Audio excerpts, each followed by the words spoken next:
dynamic quarterback who, goes for big plays. And then on the other side of the football, you have the Camdenton Lakers, which we know with the Purple Tide 5 wants to throw the ball all over the field.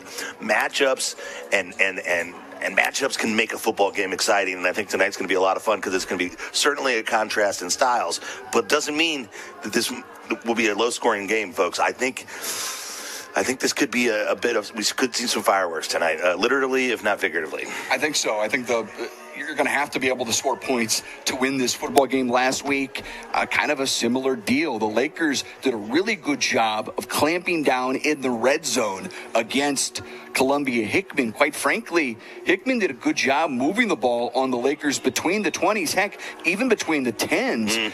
Hickman bogged down twice on goal to go and ultimately had one where they just didn't convert and another fourth down. And they nearly caught their big tight end, didn't quite get a foot down, at least from what our officials said, in the end zone. That game was a lot closer than the final score told us a week ago against Hickman. So the Laker defense, they're going to have to be prepared tonight in a similar situation where you're going to give up yards, you're going to give up big plays. Can you prevent the opposition, again, from getting in to 6 points in the end zone? That's going to be critical because I think this defense, they've shown the ability to stand up and again, buckle down. But this capital city team, the Cavaliers, they do have an ability to move it quick on you like they did a year ago. And a lot of pressure going to be on the big boys up front. We say it all the time, but in a game like this tonight where the Cavaliers want to come in here and control the line of scrimmage, and they have an experienced front line, a lot of juniors and seniors in that group for them. They know what to do. They're not super huge, tall, but they're all like 240. 6 foot. We'll get into the starting lineups later, but they have a really solid front line. And the Lakers, with those guys up front, you're looking at nose guard Paul Muff, Kaysen Youthie, and Diaz Rios there at the 2 tackle positions. Those 3 guys and the guys who sub in and kind of spell them from time to time are going to be so important, because if they can penetrate into this Cavaliers backfield and disrupt this Veer offense and disrupt what they're trying to do, if you can get that penetration early and not without gambling, without blitzes and things like that. If you can get that penetration early, that's when you can really stop this kind of offense and shut down drives and get 3s and outs and get Carson Durnan and the rest of this Purple Tide 5 wide out there to score some points for the Lakers. Yeah, find a way to get them off the field, get them off the field quick, as we are getting music in our ears here, fellas. Just an FYI, and just give us a heads up if that is going to continue. Luke, some thoughts here on this team coming in here tonight and a Lakers offense with Carson Durnan. And what we've seen here lately from him has been awfully good. Yeah, and I talked at the very beginning of the season how important the growth of Carson Durnan in the role as QB1, a guy who's done so many other things on this field. It's not like he was inexperienced underneath the Friday Night Lights. He even from his sophomore year as a part of that Durnan to Durnan field goal and extra point unit, he has experience out here, but not as at the most important position in the sport, and especially in the Lakers offense, the Purple Tide 5 wide, how key it is for your quarterback, one, to be a leader, to be accurate, all these things he's had to develop throughout the course of one season. Where when you look at the prolific passers, those guys who you feel like mastered the position of quarterback for the Lakers in this offense, they typically had 1 or 2 years of experience before their senior year to really kind of perfect what they were doing, or at least you had JV, right? You had a JV season to kind of call the shots. Carson never had any of that. He's kind of learning on the fly, and if you can continue to take steps forward, this team can go where it wants to go. Everything that the Lakers squad wants is still in front of them, but it starts tonight with one of the bigger games we've seen at the JOD in quite some time. Biggest regular season game in the JOD since like the Lebanon days, right? I think. I was going to say the Lebanon game 2 seasons ago. Remember the big, the huge crowd here. They'd eventually play again in the playoffs. Lebanon would ultimately win. That was Jeff's farewell season. That was a massive game at the time. This one has even more playoff implications involved. Do you want to play at home? Well, you've got a chance to tonight. You win this game, you're going to get 2 playoff games. If you lose, doing the math, I think there's a very strong possibility that the Lakers end up opening on the road against Rolla. That is not out of the realm of possibility. Yep, that's kind of the way the math works out. We'll be keeping track of some of those games across intra-conference games. Games are outside of the conference the Lakers are currently in that affect the district as well. So we'll be keeping track of all that. But if the Lakers, that stuff also doesn't matter. The guys on the field aren't going to be paying attention to that because if you take care of business tonight, you're in the best position you can put yourself in from here going forward. Let's see if we can check in with KB down on the sideline right now as we'll see if we can get down to KB. His updates brought to you by Lensmart Optical. The Man Calves are warmed by HMI Fireplace Shop. KB, do we have you down there? KB. We may not have them. Again, we're having a couple of technical difficulties here with some of the feedback coming our way here inside the broadcast booth. Capital City, they're going to run it, and what the Laker defense what they've seen here lately, Luke, and what they're able to do. Not necessarily against Hickman last week. You're going to get a different look tonight. So you've got to be able to stop the run. But what's so funny, I think back, I've heard the highlight multiple times on the long pass play, more than 70 yards that Capital City connected to set up first down and goal right here to our right. It was 3rd and 14. We kept on saying, this Capital City team, they can't throw the ball. They certainly can't throw the ball deep. This is not going to be a problem. Lo and behold, 70-plus yards later, they're lining up 2 plays to punch in a touchdown. You felt like you had him right where you wanted him, right? Just contrast in styles, as I talked about. This Capital City team wasn't built to come back like that. And it was an unconventional screen pass that kind of just caught the Lakers off guard a little bit. They, committed too many resources to one area of the field. Next thing you know, the kid was rumbling down the field, and it was just 2 plays later. Because it went from worst case scenario for the Capital City Cavaliers to best case scenario, where they felt most comfortable in a goal line situation where you just felt like, man, the Lakers gave up their very best field position, down and distance. All the things were going in the Lakers' favor for the style of football it was, and Capital City turned it on the heads, and that's why Capital City moved on that year, and the Lakers ended their season and setting up tonight's rematch, which is exciting. Let's see if we can check in with KB down to the field right now. His updates brought to you by Lensmart Optical, HMI Fireplace Shop. KB, take it away. Take it away, he says, which is the equivalent of pull the ripcord and bail. Beautiful evening. I can't tell you that this is more or less probably the perfect football weather in the entire free world to enjoy and have a nice, interesting game. I think, when you talk about rivalries and you talk about things like what happened to the Lakers last year, courtesy of Capital City, you almost have to put all that stuff behind you because you can't let that creep into your brain too terribly much, because I think it certainly does allow you the opportunity to second guess yourself. What are they going to do? How are they going to play us on defense? How are they going to play us on offense? Let's go in with our game plan. Let's execute like we should.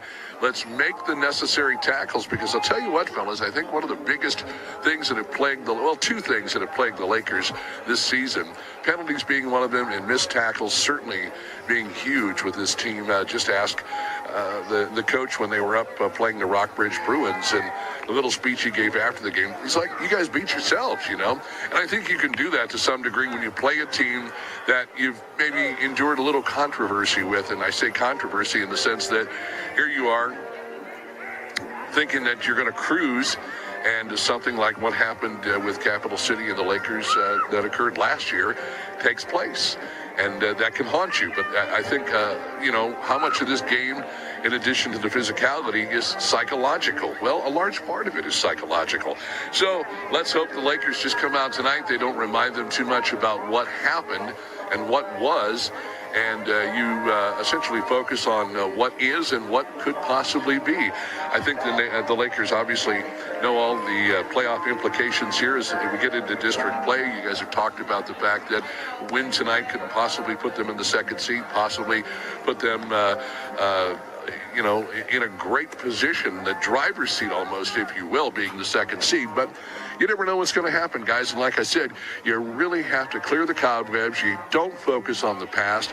You look to the present and the future, and you go out there and you play the game that you are most comfortable with, because when you start trying to worry about things that you can't control, that's when everything gets out of hand. Do what you do best. Pass the ball, run the ball, tackle, and take care of all of the fundamentals, and you should be in relatively good shape depending on how things go. Lensmart Optical, I want to say thank you yet again for sponsoring the Sideline Reports. Also, of course, our good friends over there at HMI Fireplace Shop need to get together and, you need to start thinking, obviously, about what it is that they do, and that is providing some comfort in your home during this time of year.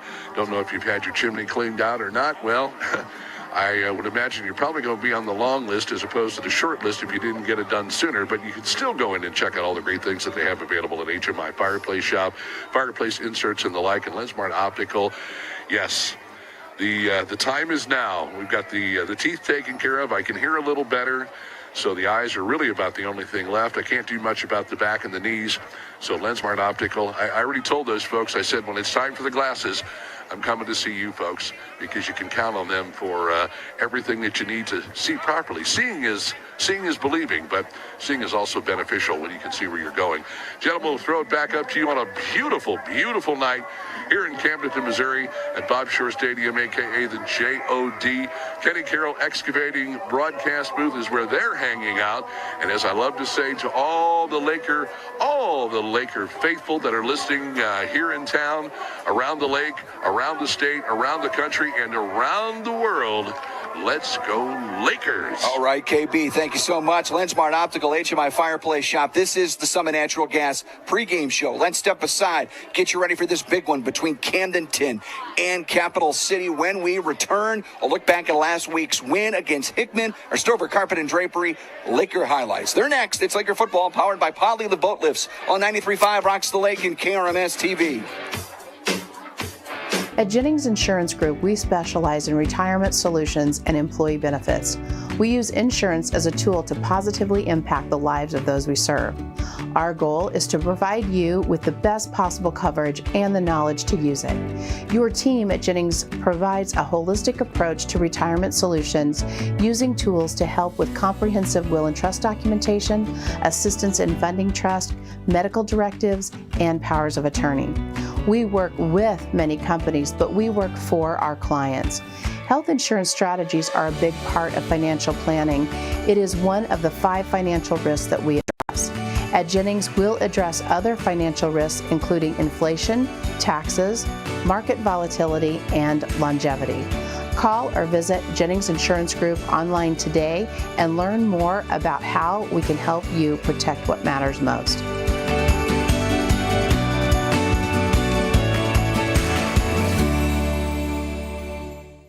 Bryant Auction offers a fast and efficient way to market your real estate, cars, guns, and personal property. Averaging an auction every 3 days, we can market live, online, and simultaneously with a live and an online crowd to get you the best possible price. Our real estate auctions have brought in buyers from all over the world and gun buyers from all over the nation. 50 years in business and thousands of satisfied clients because we care. Visit BryantAuction.com and consider it sold.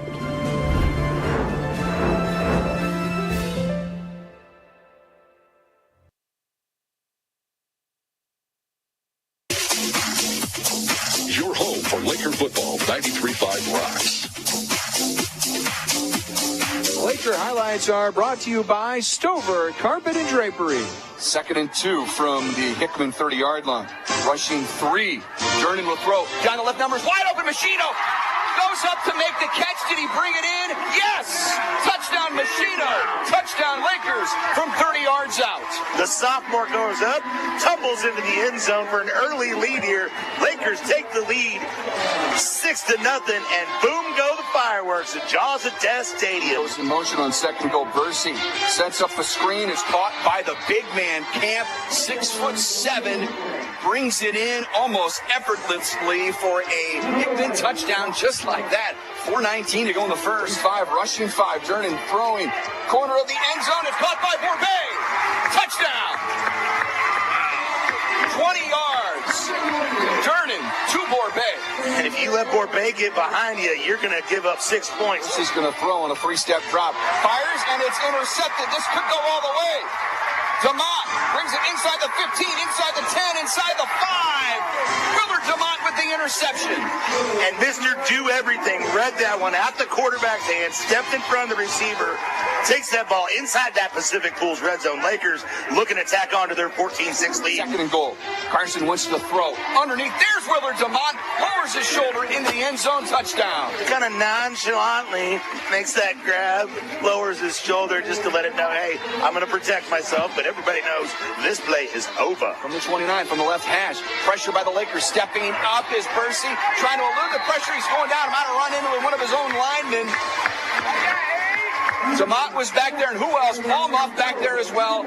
Bringing 3 now, 4 pump fake. Jernan rolls to his right, throws down the right boundary, complete inside the 45-yard line of the QB's pass and catch to Cole Jennings. Move those chains.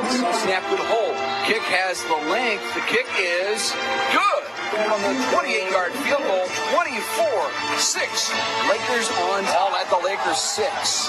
And it's a reverse, and they pitch it, and it's going to be a pass to the back of the end zone. Camp goes up to make the catch. No, they're going to say incomplete. Camp says touchdown, our official says incomplete. Purple Haze defense hangs tough there. And it is Carson Durnan as he strolls in for a touchdown. 3 yards out. Could go a long way to making it a homecoming winner for the Lakers tonight. 30-14, 7:40 to go in the fourth quarter. Trying to draw him off. No, they're going to run it. No, he's going to throw it. And he's got Caden Bowen open on the fake. He's got it inside the 20, 15, tackled inside the 10. We talked about it. Do you have a play fake off the goal package? There it is. There you go, guys. Second and goal. Durnan with time. Now flushed. Surveying. Throws into the end zone. Caught. Touchdown. To who else? To Willard Demott. He's got a couple of touchdown grabs now, and this is going to be a Laker homecoming win tonight. That's it. The Lakers are winners here tonight, 38-21 on homecoming night. Laker highlights have been brought to you by Stover Carpet and Drapery, a family-owned business located on Highway 54 in Camdenton. Call 573-346-2208. Where the heck did you get this flooring? It got more waves than the lake on the 4th. Shh, I'm hiding. Where? At Dave's Hideaway. Why? Well, there's no smoking, no pets. They have Wi-Fi, great barbecue pits, microwaves, refrigerators, best shower pressure at the lake, and the cleanest rooms. Coffee anytime, too. And they have great weekly rates. Bob, where are you? Oh, don't tell anyone, but I'm hiding at Dave's Hideaway, just west of the Camdenton Square on 54. Come join me at Dave's Hideaway, 873-7111. Bob! The difference between an average home and a beautiful home may be something as simple as your countertops. When you choose Ozark Granite, you choose to have a beautiful home. Granite countertops in your kitchen or a granite vanity in your bathroom will last for decades and increase the value of your home. Come check out their remnants at great prices, and Stock Slabs Ozark Granite is located just off F Road in Sunrise Beach on Crawford Drive. Call 573-552-5774 Ozark Granite. Lake West Excavating is ready to help you with your demolition and excavating projects. Waterline, state-certified septic installations, land clearing, driveways, foundations, footings, and grading is just some of what they do. Owner Jacob Baker will personally oversee your project and offer hands-on supervision. Residential or commercial, Lake West Excavating has the experience and equipment to get your job done right and on time. Visit Lake West Excavating on Facebook and call 573-789-9553.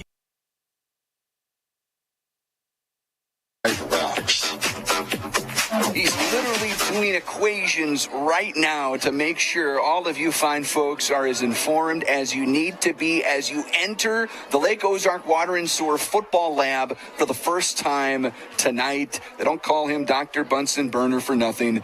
Luke Hagedorn with me now to go over our word of the day, if you will, Luke, inside that football lab. Yeah. Word of the day, concept of the day. Dr. Bunsen Burner is a good one. I like that one.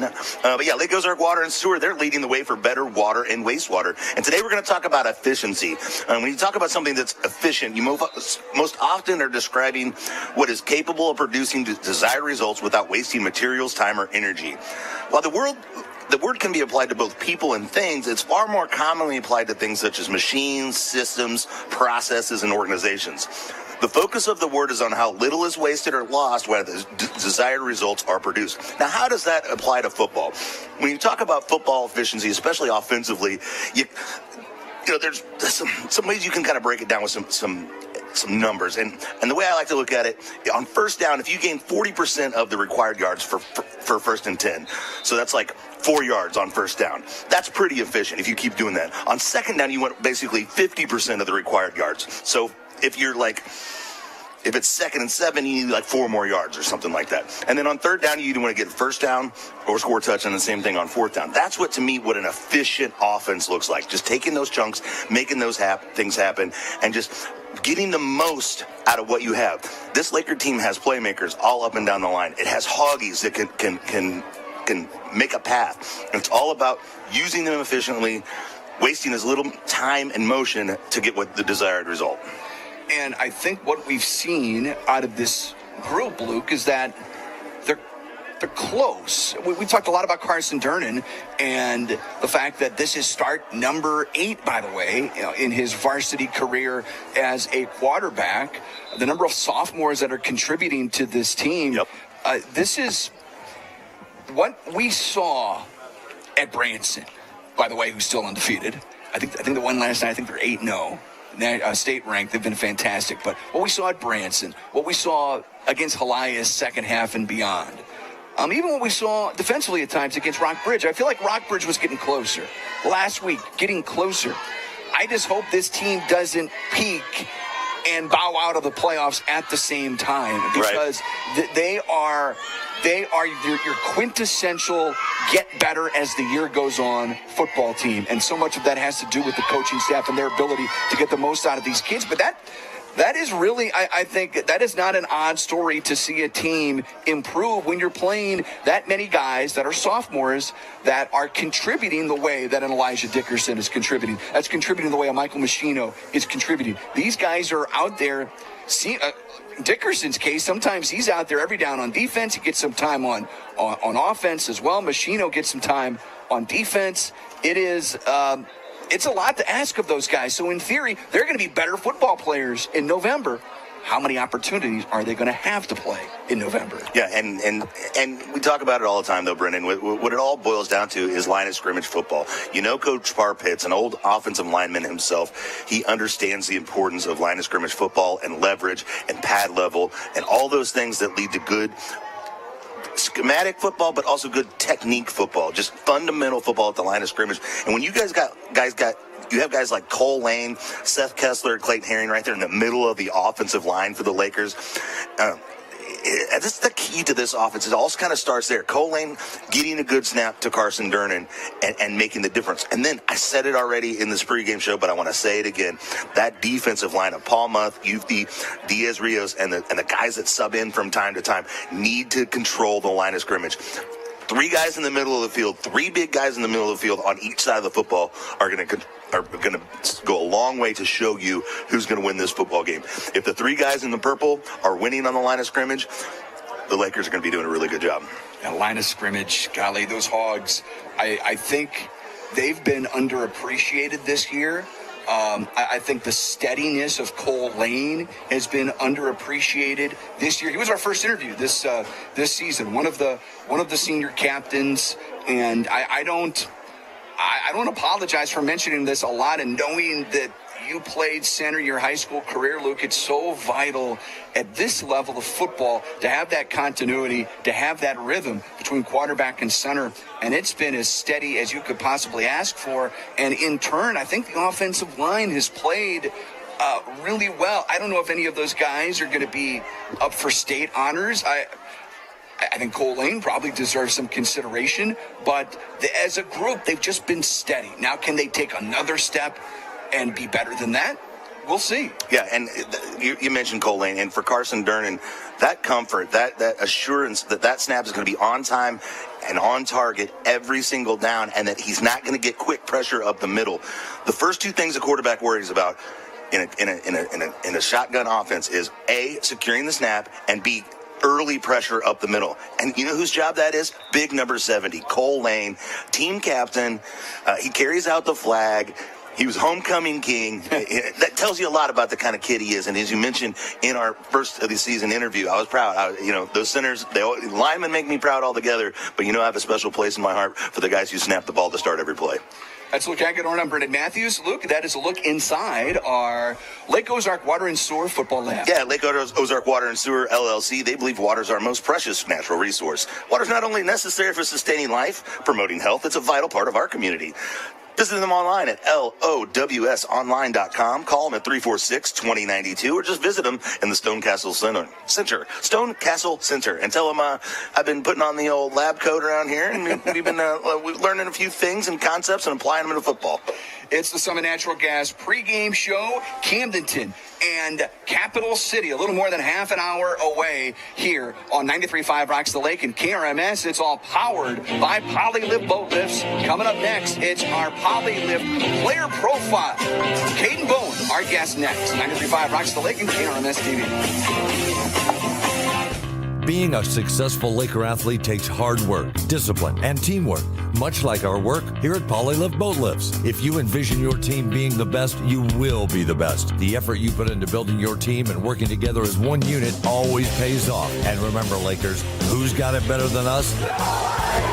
Congratulations to all the Laker athletes from all of us at Polylift Boat Lifts.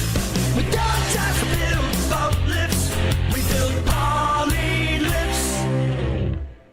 I'm Brett Edson with Allie Holman Howe Funeral Home. My family has called Camden County home for 8 generations. Our firm's roots run deep too. In 1929, our predecessor, Banks & Woolery, moved the original funeral home from Old Lynn Creek to the square in Camdenton. In 1955, the Reed family relocated to the present location on North Highway 5. Allie Holman Howe Funeral Home has continued that legacy with personalized distinction for over 2 decades. Our caring and capable team stands ready to meet your needs at Allie Holman Howe Funeral Home in Camdenton. You'll want to get to know this trusted landscaping materials supplier. Ozark Stone Yard carries the highest quality products at reasonable prices. They have a wide variety of ledge rock and flagstone and other materials you need for any residential or commercial landscaping project, with direct loads to the client. Check out services they offer, photo gallery, and location on ozarkstoneyard.com. It's time for your yard to get stoned. Ozark Stone Yard.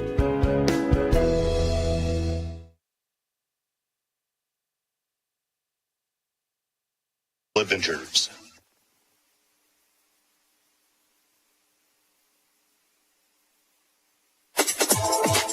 We've got you covered when it comes to the Lakers. 93.5 Rocks.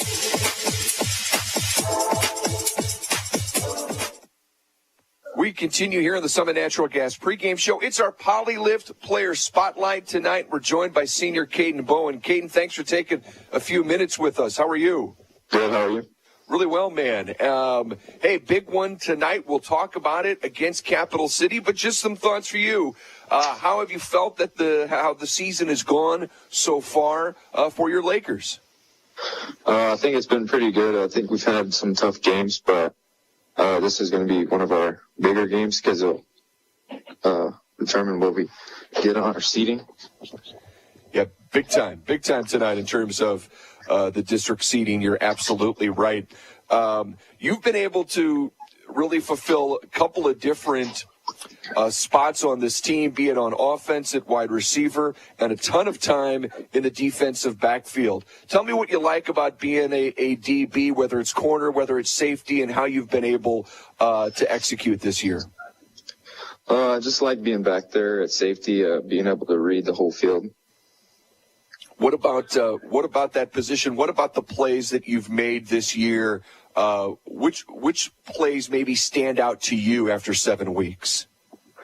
I think getting the tackles for loss at safety is pretty hard. So I have like 5 of them. So I think those stand out the most. Yeah, definitely. We've certainly seen those from you so far this year. What about getting in there with a receiver, breaking up a pass? I know we saw you particularly active back there last week. How difficult is that? And just, is it about timing? Where are you on maybe perfecting that part of your game? On the offensive side, I think I just need to get better at catching the ball. I have a couple of drops this season. Where and how do you try to then work on that, Caden, in practice? Are there things that you go through is that just about concentration? Yeah, just about concentration. I mean, I practice. Me and a couple other people will just throw the ball around, just working on tracking it in with our eyes. And we've seen, I think you have an interception on the year. Am I mistaken? I don't think I do have an interception. We know you've got. We know you've been able to get in there and break up some passes along the way. So that's certainly been big, and we've noticed your work back there. Caden Bowen, our guest, senior DB for the Lakers as they get set for Capital City tonight. Caden, just give us your perspective on being a Laker and what it's meant to you. Just great, surroundings. Everyone around you just helps you get better. What about the coaching staff? What work are they able? We continue here on the Summit Natural Gas pregame show. It's our Polylift Player Spotlight tonight. We're joined by senior Caden Bowen. Caden, thanks for taking a few minutes with us. How are you? Good. How are you? Really well, man. Hey, big one tonight. We'll talk about it against Capital City, but just some thoughts for you. How have you felt that how the season has gone so far for your Lakers? I think it's been pretty good. I think we've had some tough games, but this is going to be one of our bigger games because it'll determine what we get on our seating. Yeah, big time tonight in terms of the district seating. You're absolutely right. You've been able to really fulfill a couple of different spots on this team, be it on offense at wide receiver and a ton of time in the defensive backfield. Tell me what you like about being a DB, whether it's corner, whether it's safety, and how you've been able to execute this year. I just like being back there at safety, being able to read the whole field. What about that position? What about the plays that you've made this year? Which plays maybe stand out to you after 7 weeks? I think getting the tackles for loss at safety is pretty hard. So I have 5 of them. So I think those stand out the most. Yeah, definitely. We've certainly seen those from you so far this year. What about getting in there with a receiver, breaking up a pass? I know we saw you particularly active back there last. How difficult is that? And just, is it about timing? Where are you on maybe perfecting that part of your game? On the offensive side, I think I just need to get better at catching the ball. I have a couple of drops this season. Where and how do you try to then work on that, Caden, in practice? Are there things that you go through is that just about concentration? Yeah, just about concentration. I mean, I practice. Me and a couple other people will just throw the ball around, just working on tracking it in with our eyes. And we've seen, I think you have an interception on the year. Am I mistaken? I don't think I do have an interception. That's Caden Bowen, our Polylift Player Spotlight tonight. It is the Summit Natural Gas pregame show. We'll come back. We've got scoreboard. We've got weather. It's next. 93.5 Rocks the Lake and KRMS TV. When you're ready for a remodel, DKB Showroom is the place to start. You'll be amazed at the size and quality of selections we have to start your project. And with decades of design and plumbing expertise, no job is too big or too small for DKB. Call and schedule your appointment today. At DKB Showroom, we do kitchens and baths better. See our beautiful showroom in Osage Beach or visit dkbshowroom.com. The law office of Mark A. Webb was founded out of necessity. It was clear when he started that the old ways weren't cutting it, and there was a need for modern solutions to modern problems. Simply put, established methods of law office management were wasting time and money. So he set out to bring his approach to the 21st century. Every effort's been made to incorporate technology into practice, helping make your experience modern and comfortable. That's the office of Mark A. Webb. Hi, this is Jason at Hewlett Chevrolet Buick GMC in Camdenton. I want to tell you about our award-winning service department. Hewlett Service Department was named Best Service Department in Missouri, and we take that honor very seriously. We fix your vehicle right the first time and strive to make your experience seamless by offering free transportation and a free car wash each time you're in. Come see my friendly staff today for all of your service needs at Hewlett Chevrolet Buick GMC in Camden.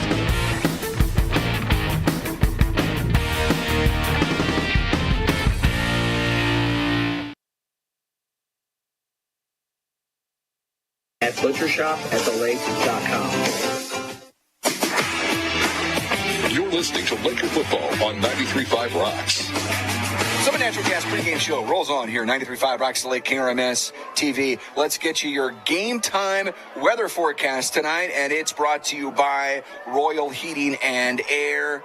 Another glorious night, but I tell you, temperatures are dropping fast as the sun has gone down out to our left. We were in the mid-70s today, but since the sun has gone down, we're already down to 63. Temperatures will be dropping into the mid-50s as we go along tonight, so it'll certainly feel a little more like fall under clear skies. Not a cloud to be found, so obviously no rain in the forecast either. Again, currently 63 under clear skies in beautiful Camdenton, Missouri. That is your Royal Heating and Air game time forecast. Let's now find Sammy Stava. He is all sorts of ready inside the State Fair Community College Score Center with our first update of the night. Sammy, take it away. Thank you, Brendan. Week 8 of the Missouri high school football season is here, and tonight's slate around the CMAC features Hickman on the road at Rock Bridge. And after back-to-back shutouts,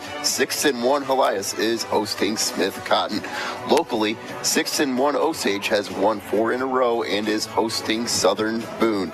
And in Class 5, District 5, after an 0-3 start, Lebanon has won 3 out of the last 4 and hosts Glendale. From the State Fair Community College Score Center, I'm Sammy Stava. Guys, back to the pregame. All right, Sammy, thank you so much. Inside our State Fair Community College Score Center tonight, and some important updates to follow later on, but this might be the most important game in all of mid-Missouri tonight. Camdenton, Capital City. We're about 20 minutes away from kickoff. This is the Summit Natural Gas pregame show. When we come back, my visit with the head coach for your Lakers, Par Pitts. He's next. It's Laker football, powered by Polly the Boat Lifts, 93.5 Rocks the Lake and KRMS TV.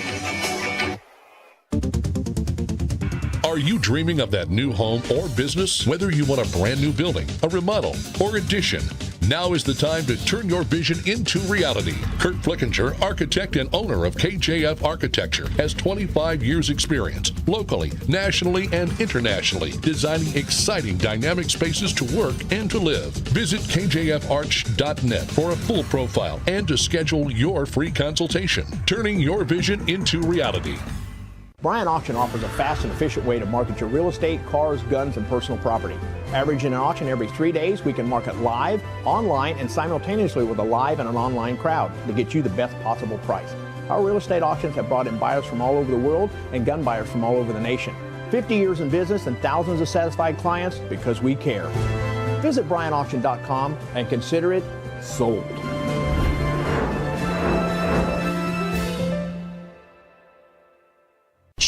I'm hiding. Where? At Dave's Hideaway.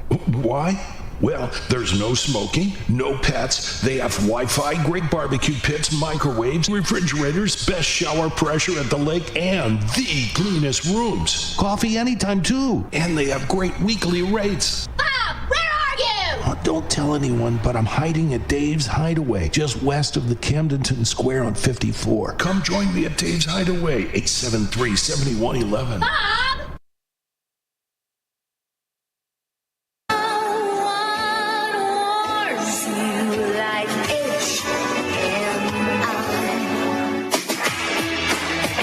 Listening to Laker football on 93.5 Rocks. Pregame show with head coach for your Lakers, Par Pitts. Par, how are you? Doing well. I'm curious what you saw response-wise from your guys last week after the disappointing, at least the result against Rock Bridge, where you guys played so well and just ultimately end up losing by 5 points. How did you see your team respond to that last week, practice-wise, and then obviously in the game, knocking off Hickman at home? I felt like we responded, very well. We took what we needed to get better at. We didn't feel like we tackled very well for the whole game. So we wanted to get better at that, better at our pursuit. And I felt like those areas did improve. We still have to get them better, but we definitely improved there. And then from the offensive standpoint, we did a good job of being able to be effective and efficient in the passing game. So that was those are two big things we took from the Rockbridge game and then applied it to Hickman. I think something we talked about last week was defensively, you were sound in many areas against Rockbridge, but you got gashed occasionally by the big play. Did you see that start to come around a little bit last week then? Yeah, I felt like that our defense, Hickman has got a good, effective offense, get a lot of yards. But I felt like we did a much better job pursuing to the football and not giving up the dynamic, big play for a touchdown. We made them snap it again in a lot of cases. And so very talented offense that we had to face, and I thought our guys responded well. I think we counted at least twice where they had the ball inside your 10-yard line and came away with no points. You guys really buckled down when they entered the red zone. Yeah, it's there's a lot of good things that happen when you get down in there because you don't have to defend as much. You can be a lot more aggressive, and guys can kind of pin their ears back and go. And so, like I said, I thought we bent but didn't break in a lot of ways, and that's okay as long as we're being aggressive. And we've talked about Willard DeMott. I mean, this was a game, Coach, where I think on maybe the second or third scoring drive, he gets a pick to set up a touchdown that he would ultimately score and then, of course, tack on the point after. I mean, what he's able to do for your team in so many different areas, it's remarkable, but it shows itself in a scenario like that. And I think it was his team leading year that set it all up. Yeah, he's got a nose for the football, does a great job of breaking on routes and has been that guy for us. And, he does so many other things, running, receiving, kicking. He's a very versatile player and has really, really been a big part of what we're doing on really in all three phases. I'd have to think right now, Coach, and I'm trying to recall if there's like that all-purpose position on the all-state ballot, but he's got to be getting some major consideration with what he's able to do for your football team. Yeah, typically they're calling that an athlete, a guy that can just do a lot of different things, and he definitely fits that mold of an athlete that can help you in the kicking team, the offense, the defense. Well, you got a response last week from your kids, Coach. I got to think with the guys that are back from last year against Capital City, there is a response coming tonight against this Capital City team that was able to steal one against you guys in the playoffs. What's the mindset of the group as you guys are preparing for this team? And we'll start on the revenge angle because there's other things to focus on as well. But do you think that's on the mind of a lot of your players tonight? Yeah, and I would kind of the semantics. I think it's redemption, like redeeming. We're going to play from that to go in and getting something that we want, as opposed to avenging. That's kind of our perspective. Is we know that we can go get this, and we have to do it as a team. And we came up short last year, but we're trying to do everything we can where we don't have to be in that position as we go into playing Capital City this week.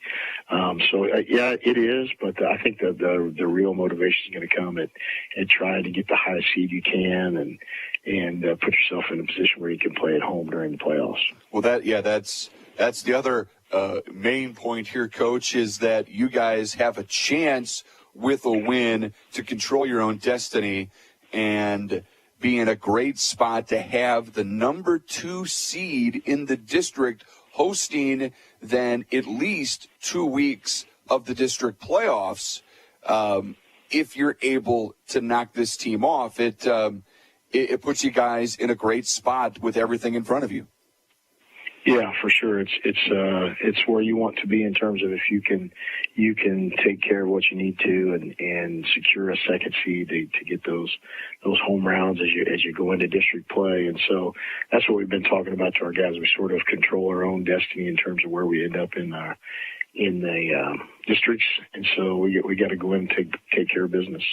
Is it fun having a game like this, Coach, where you get so many ramifications in the regular season? Needless to say, once the playoffs start, it's survive and advance, lose and go home. But I can't always recall something this simple to where, hey, a win, and this is the position you're going to be in. A lot of times there is some crazy math involved. I think you guys are going to take the crazy math out of the equation with a win. Yeah, I think we have that opportunity to do that. Yeah, I think it's sort of all the perspective leading up to the game. But I think once you get in there, you're going to be playing for the same reasons that you played the other 7 weeks, and so it's sort of that perspective and that preparation. But then once the ball's kicked off, it is a football game, and we expect our guys to go out and play as hard as they can, regardless of the stakes at the end, because it's the only game we get to play that week, and we want to be 1-0 at the end of that week. And that's a Capital City team that is obviously very talented. They're just outside the Class 5 top 10, Coach. I think if we look at teams receiving votes, Capital City would come in at number 11. What about this team concerns you? Is it a team that's going to look a lot like they did when they came through last year? They did. They're really good on the offensive line. They've got really good running backs. They've got a returning back that has been he's rushed for over 1,000 yards 2 years in a row, and he's definitely there now, Jalen Thomas. And so we've got to be wary of him. Such a unique runner. He can run by you, run over you, run around you. So we've got to try to get a little bit of a clamp on him. But if you do it too far, then they got a bunch of other guys that can really hurt you.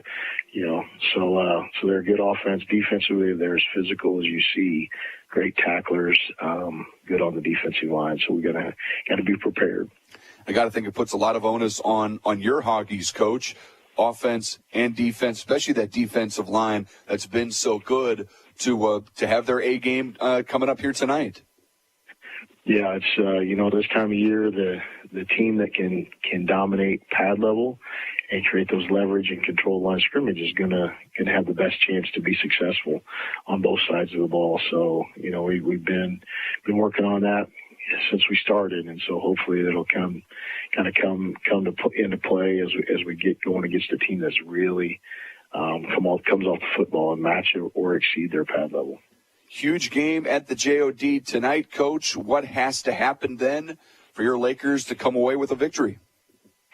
Well, we have to be able to move the chains on offense. We got to be able to mix up our run and our pass enough to keep the defense off balance. And then from the defensive standpoint, we got to control the line of scrimmage and limit their dynamic plays in the run game, so that we can do our jobs and not have to overload on one back or one part of each of the plays. So it's going to be a team game, really on both sides. Barr Pitts, head coach of your Camdenton Lakers. Coach, always appreciate it, sir. Best of luck tonight. We'll talk to you after the game. All right, thanks. The Summit Natural Gas pregame show kickoff on the way. 93.5 Rocks the Lake and KRMS TV. Lake West Excavating is ready to help you with your demolition and excavating projects. Waterline, state-certified septic installations, land clearing, driveways, foundations, footings, and grading is just some of what they do. Owner Jacob Baker will personally oversee your project and offer hands-on supervision. Residential or commercial, Lake West Excavating has the experience and equipment to get your job done right and on time. Visit Lake West Excavating on Facebook and call 573-789-9553. Being a successful Laker athlete takes hard work, discipline, and teamwork, much like our work here at Polylift Boat Lifts. If you envision your team being the best, you will be the best. The effort you put into building your team and working together as one unit always pays off. And remember, Lakers, who's got it better than us? Congratulations to all the Laker athletes from all of us at Polylift Boat Lifts. We don't just build boat lifts, we build poly lifts.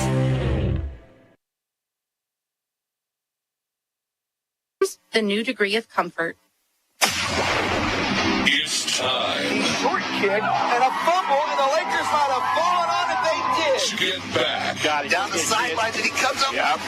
A huge catch inside the 10-yard line. To business. Fires in the flat, turning it upfield for a big gainer. This could go all the way. To the 40, to the 30, to the 20, to the 15, 10, 5. It is a long touchdown for Braden Shepard, and the Lakers have opened this thing up at the J.O.G. Camdenton Lakers football is on your home for the Lakers. 93.5 rocks. So one thing you can be sure of in football, nothing stays the same. And is sponsored by Allie Holman Howe, BassingBob.com, Bridal Cave, Bryant Auction, Columbia College, Central Ozarks Medical Center, Dave's Hideaway, Dex and Doc's Company, Dr. Doc, Designer Kitchens and Baths, Earl's Freshwater Marine, Design and Print Company, Econolift, Ellerman Roofing, a division of Kimes Corp, Heritage Bank of the Ozarks, High Brothers, HMI Fireplace Shop, Janine's Flowers, the Jennings Insurance Group, Kenny Carroll Excavating, KJF Architecture, Lake Hills Veterinary, Lensmart Optical, Lindy Springs Systems, Lake West Excavating, Mark Webb Law, Lake Ozark Water and Sewer, Mid-City Lumber,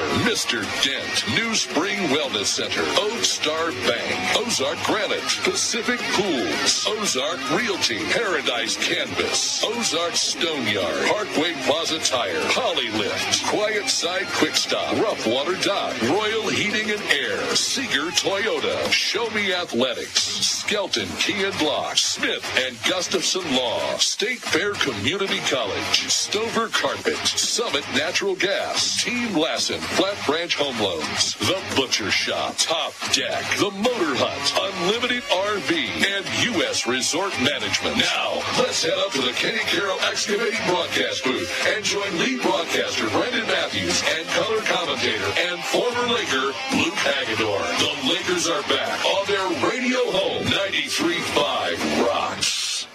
And it is indeed week 8 of the high school football season and a massive game between the Camdenton Lakers and Capital City Cavaliers in Class 5, District 5. The number 2 seed in the district could very well be on the line tonight. Brendan Matthews, Luke Hagedorn inside the Kenny Carroll Excavating broadcast booth. KB on the sidelines. Sammy Stava inside our State Fair Community College Score Center. Mike Anthony, Pat helping us out back in Osage Beach. We've got Matt Markovy and CJ and the LCTC crew helping us put together the television broadcast on KRMS TV. Hopefully you're joining us tonight on YouTube, on 32.11, on the LOZ app, wherever you may find us tonight. Welcome to the broadcast. And I want to start us off tonight, Luke, with our Mid-City Lumber game plan. And it's not all that dissimilar from your Lake Ozark Water and Sewer football lab a little while ago. And it's win the play.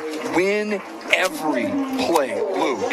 And that goes for your left guard. That goes for your starting linebackers. That goes for your wide receivers. Every single play, you got to find a way to win, Luke. And I think this is a football team. They're understanding that. You can see those concepts they're getting through. And each and every week, they look like a team that is developing, that is learning. But find a way to win every single play. Take it one, again, we talk about one game at a time, one play at a time tonight, Luke, for the Lakers. Yeah, and that goes both sides of the ball. That goes for special teams. If you can win, if you start stacking up many victories, just a small victory, that eventually leads to big gains and big victories, and ultimately the biggest of all, which is winning the football game. But you can't win a football game in one play. Can you lose a football game in one play? That's debatable. But just stay consistent, stay efficient, and just stay on track on offense, and just try to put them behind the chains once in a while defensively. And the Lakers did not win every play last year in this game. In fact, they trailed big by 2 or 3 scores in the first half. They came all the way back to take the lead and then ultimately give it up on a 3rd and 14. So sometimes one play can beat you, but if you're put into that position, it's because you've let other little plays along the way maybe derail you. That is your Mid-City Lumber game plan tonight. Down to the field we go. His updates are brought to you by Lensmart Optical. The man cams are warmed by HMI Fireplace Shop. He is surrounded by Lakers as we speak. Hello, KB. That's a great feeling, guys. It's probably the safest place in Camden County, right here where I am right now. And the feeling is electric. And the guys, I can tell you they're fired up. They've talked about it. They talked about last year a little bit. They've talked about what's going on tonight. But I think, again, the psychology of the whole affair is to think here and now and focus on what you have to do. And we've seen this Laker team turn the corner several games ago. They're really starting to come into their stride, and this is the best time to do it, certainly with all of the implications with district play and everything like that. But again, that's not something you want to focus on or think about. What you want to focus on, what you want to think about is doing the best possible job and playing cohesively as a team. I think it makes all the sense in the world that everybody looks out for their brother down here on the field, and I think that's probably what you're going to see tonight. I know Coach Parr Pitts has been preaching that all season long, and I heard him talking here just briefly about it. Make sure that we're playing as a team. It's not I or me, it's us, it's we. And so with that in mind, gentlemen, I think we are in store for a great game tonight. Beautiful weather, great place to be. Lots of Laker fans in the house. A nice contingent as well from Capital City. And all we need to do is do one more thing, and that's what we always do. Telling all of you Laker faithful out there listening wherever you may be, let's go Lakers! Up to the Kenny Carroll Excavating broadcast booth, and we'll check in from time to time down here on the field, gentlemen. Great job, buddy. Thank you, KB. And buckle up here tonight. This is going to be a big one between these two brand new rivals as the coin toss goes on. The Laker captains on the field with Willard DeMott, with Cole Lane, with Carson Durnan, and of course the injured Sterling Cedarwall, but still out there with his teammates as the coin toss goes on.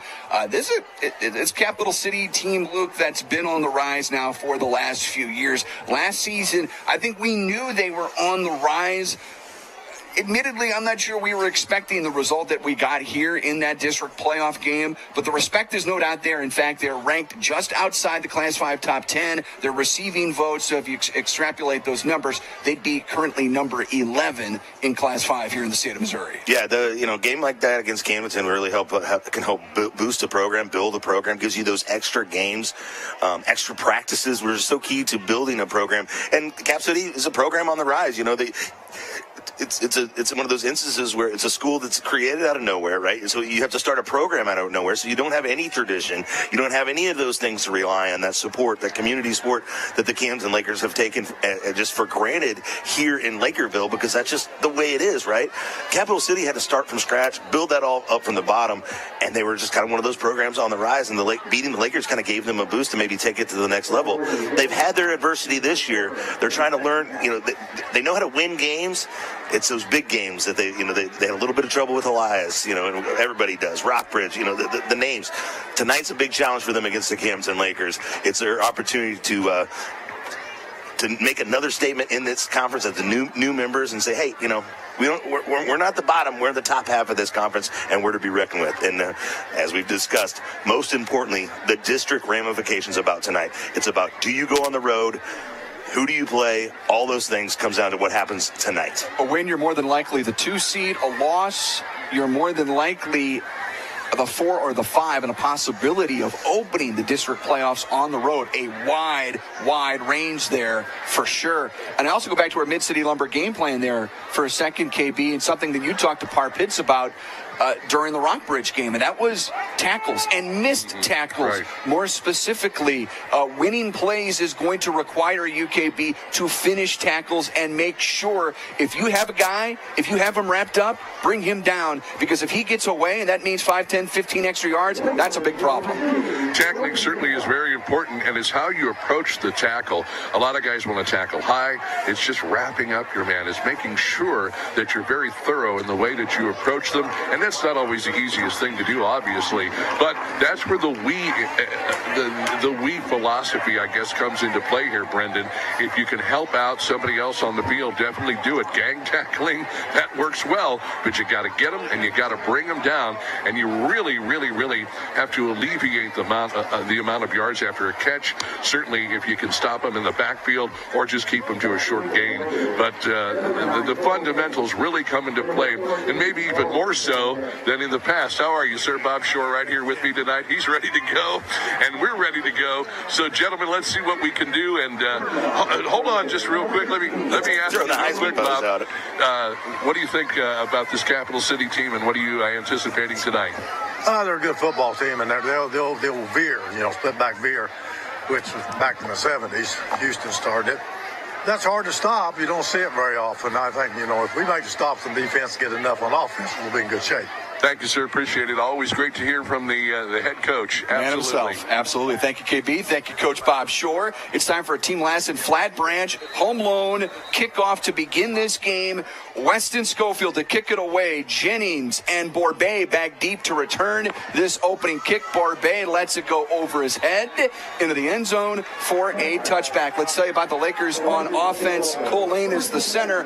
Your offensive linemen, Seth Kessler, Clayton Herring are the guards. Hunter Lane, Gavin Bachhofer are the tackles. Your receivers, Deontay Hare, Owen Borbet, Michael Machino, Cole Jennings, Willard DeMott, the running back, and Carson Durnan, Luke, QB1. Yeah, and the Lakers come out of a huddle here, calling the play out of a huddle. We know they'll operate most of tonight out of the no-huddle look, the tempo look. And the first question you ask, how does Capital City decide to defend the Lakers? They have 3 down linemen, 3 linebackers, and man-on-man on the receivers. Willard DeMott motions into the backfield. Instead, Durnan throws underneath. He completes it out across the 25-yard line, stacked up at around the 27 or 28-yard line, and it's going to be a gain of about 7 yards on first down. And that's the efficiency you want for on first down. You get that yardage. Now your playbook is completely open. They showed a little play-action look on that last play. Now you can run the ball if you need to. Maybe a Durnan keeper up the middle, or go for it all. Or pick up the easy 5. Draw him offside with a top deck penalty. Borbet with that catch a moment ago to set up 2nd and 2, and that's an offside that gives the Lakers a butcher shop first down. And not only you get the first down, you get the yardage that puts in the back of the mind of those guys, hey, I got to watch the ball. I got to think, and that may take them just a half little tick when they're trying to rush your quarterback. So it helps Carson Durnan in more ways than just the yardage and the first down. It could lessen the pressure from these defensive linemen of the Capital City Cavaliers. Capital City is showing pressure. They rush 4, but Durnan has time. Great protection by those High Brothers, Lumber and Millwork. Hoggies. Durnan throws high and out of bounds, incomplete. Looking here to the boundary. Hare was the intended target, 2nd down, but great protection. Yeah, we talked about those offensive linemen, Luke, those Hoggies doing a great job giving Durnan time as they brought 4. Yeah, when he feels comfortable back there, he's got the arm talent to pick apart any defense. 2nd and 10. Bringing 3, and a whistle blows the play dead. Top deck penalty flag. We'll learn pretty quick what kind of rhythm we have in this game. How often we see the penalty flags being thrown. This is a pre-snap penalty. That is procedure against the Lakers this time, so they'll have to play off schedule. It'll be 2nd and 15. Yeah, so you give back the 5 yards in penalty yardage that Cap City gave up before. The difference was Cap City also gave up a first down with their penalty. This is putting the Lakers behind the chains here on 2nd and 15. Ball spotted out across the 30 at the 31-yard line. Empty backfield for Durnan. 3 receivers to his left. Takes the snap, looks left, completes it. That's going to be a gain out across the 35-yard line to Willard DeMott. Got some of those penalty yardage back, so it'll bring up 3rd down and call it 10. Lining up on the left hash, short side of the field with 2 receivers left, 3 to the long side. Cap City with two safeties deep, and it looks like they're going to be backpedaling out of their stances, all the defensive backs, so not a lot of pressure. Maybe sending one up the middle here. Carson turning, checking that left wristband, and is ready on 3rd and 10. Takes the snap. Steps up in the pocket, wants to run, eludes defenders, is going to have a butcher shot. First down, slides near midfield. It's our first of the night. Anna Marie Hopkins, Smarter Move Real Estate Group, powered by Ozark Realty. Smarter Move, the game nominee. He's just a smooth runner, right? It's not like he's at top speed, but he's under control. He's able to kind of slither his way through and avoid tacklers and pick up that first down, keep this drive rolling for the Lakers here. 10 minutes, 13 seconds left in the quarter. Durnan takes the snap, rolling pocket right, connects on the run to Machino for a short gain. They'll mark it around the 46-yard line, a gain of 4. You know, he likes that rolling pocket. You know, I think he feels comfortable throwing the football on the run. That could be part of his baseball, skill set there that comes into play on that middle infield, throwing at various angles and foot positions. Mark it at the right hash, moving right to left. Lakers purple jerseys, purple helmets, white pants, white numbers. Cap City silver helmets, they're sharp. White pants, white jerseys, royal blue numbers. The other thing that hard count does is gives away what they're going to maybe do post-snap. Rushing forward, Durnan has time, throws underneath, through behind hair. Deontay will also probably tell you he should have had that ball, but it's incomplete, 3rd and 6. Yeah, he looks to the sideline, kind of shakes his head. He understands that was an opportunity to make a play for his team. Instead, it sets up 3rd and 6 here. Lakers, with their first drive on the evening, they start off this football game with the football. Cap City bringing 4. Protection breaks down. Durnan rolls left. Surveys downfield. Tries to cut it back right, but he's going to get bottled up. Tries to dive forward to maybe get a yard. It's going to be 4th down and 5. Again, Lakers are on the plus side of the field. They don't give them a very good spot. No gain, actually. It's 4th and 6. We're going to think about it here. Obviously, looks like Cap City not going to put anybody back. And if the Lakers do indeed punt this one away, they're going to play defense straight up. It looks like 2 safeties deep.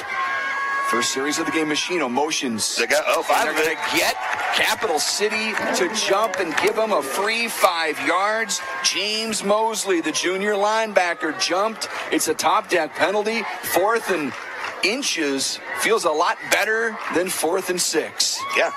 Now your playbook's wide open. Run the ball, pass the ball. You can get them with another hard count and pick it up the easy way. And all those things are in the back of the mind of the... They're going to give them a first down. Woo-hoo! Wow. How about that? It looked like a long 5. That's why I wondered. It was almost 4th and 6, but they're going to say nose of the football gives the Lakers a butcher shot first down. Huge penalty. This could be the opening drive of the night, could be the ultimate RV drive of the night. Empty backfield, 1st and 10. Carson pump fakes to DeMott instead, rolls out left, tries to dump it down the boundary for Hare, incomplete, and a great defensive play there by William Otten, the senior defensive back. Beautiful job by that young man to stretch his body out as far as it could go and push that pass out of the way.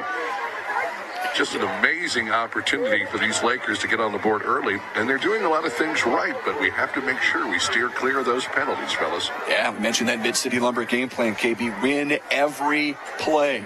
You're 2nd down here at the Cap City 40. Durnan with time, now rolls out. Flag's going to fly in. Angle the far sideline, picks up the first down with his feet, but that penalty flag looks like a hold. A top deck penalty it is. No hesitation by our white hat. Our head official says holding and back that play up. Yeah, you got a 2-on-1 situation there, and the Capital City defender winds up in the turf. So it looks awful suspicious as I'm watching the replay here. Can't really tell. It's kind of on the other side there, but the referee felt like there was enough to call this one back. And the Lakers all of a sudden, it's kind of an up and down drive here. What did we just say about the penalties? Can't do them. We know that. Wow. Yeah, KB, that's a tough one to take for sure. Eliminates a first down. Instead, we get 2nd down and 20 from midfield. Durnan the snap. Has time. Throws at the 40. It's caught. Turning it upfield. Breaking tackles is Jennings. It's going to set up third down and suddenly very manageable. Yeah, all of a sudden, with a little bit of second effort there, Lakers are in business here at the 35-yard line. Clock's going to tick under 8 minutes in the first quarter, 0-0 tie. First drive of the game for the Lakers.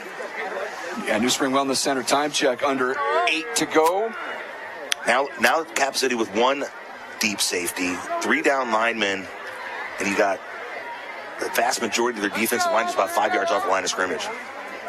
Not defensive line, but defensive line up. 3rd and 5. Durnan down the numbers, incomplete, looking for Hare, too tall. Hare pounds the turf. I think that one was on Carson. It is going to set up 4th down and 5. Yeah, it might have been able to make a play there, but he pays the price regardless, takes a shot as he goes up for that one. And the Lakers back in decision mode here. 4th down. 5 yards to pick up a first. Go ahead and try. They've already drawn 2 offsides against Cap City on this drive so far. Try it again on 4th and 5. It looks like Cap City's trying to bring some pressure here. Nope. Machino motions into the backfield. He gets it. He's going to throw, and it's incomplete. Nice play design. And you wondered when you'd see that with Machino. You know Machino's come up through this system as a quarterback, 7th, 8th grade, 9th grade. Transitions to receiver this year because of Durnan kind of in the way there at that quarterback position. You know he's a QB of the future there. So you know he's got that arm. You know Par Pitts to go into the playbook early with that play. He knows how important this game is tonight here at Bob Shore Stadium. Now it's up to the Purple A's defense to make a stand here. So guys, Lakers move the ball 45 yards, but stall at the 35 of Cap City. Turn it over on downs. We will see Evan Schaefer, the quarterback that led this Cap City team to a win a year ago, hands it off to Isaiah Franklin. You talk about this veer look on offense.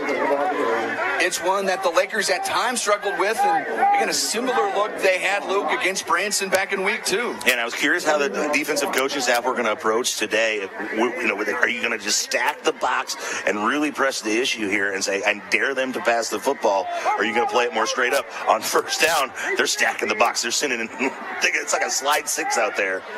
Look at all those guys with their hands in the dirt. 9 essentially in the box. Handoff up the middle this time, and not a lot doing. We saw LeBron Morrell get in there, Dickerson get in there. Let's tell you, those starters on defense, on that defensive line, Paul Muff, Kaysen Youthie, Andy Diaz-Rios, your linebackers, LeBron Morrell, Brady Mills, Willard DeMott, Eli Dickerson. They're going to be huge tonight. Your DBs, Caden Bowen, Lucas Roth, Deontay Hare, and Johnny Seaman. Yeah, that's just all about the Lakers getting lower than the Cavaliers, getting pad under pad, and moving that line of scrimmage. You got a shift action here, shotgun look, little pistol look, double back. And throwing on 3rd down complete out on the edge, trying to move the pile to the line of gain is Isaiah Franklin. He's going to be very close. Tackles again, fellas. Tackle. They had an opportunity to stop him, and in that drive in a hurry, but to mark him short. 4th and 1. But this is kind of what this is what Cavs are built for, right? This is a situation they're comfortable with. But man, if the Lakers can find a little backbone here and set that line of scrimmage back about a yard. Watch that ball, boys. Watch that ball. Don't give it up the easy way. There it is.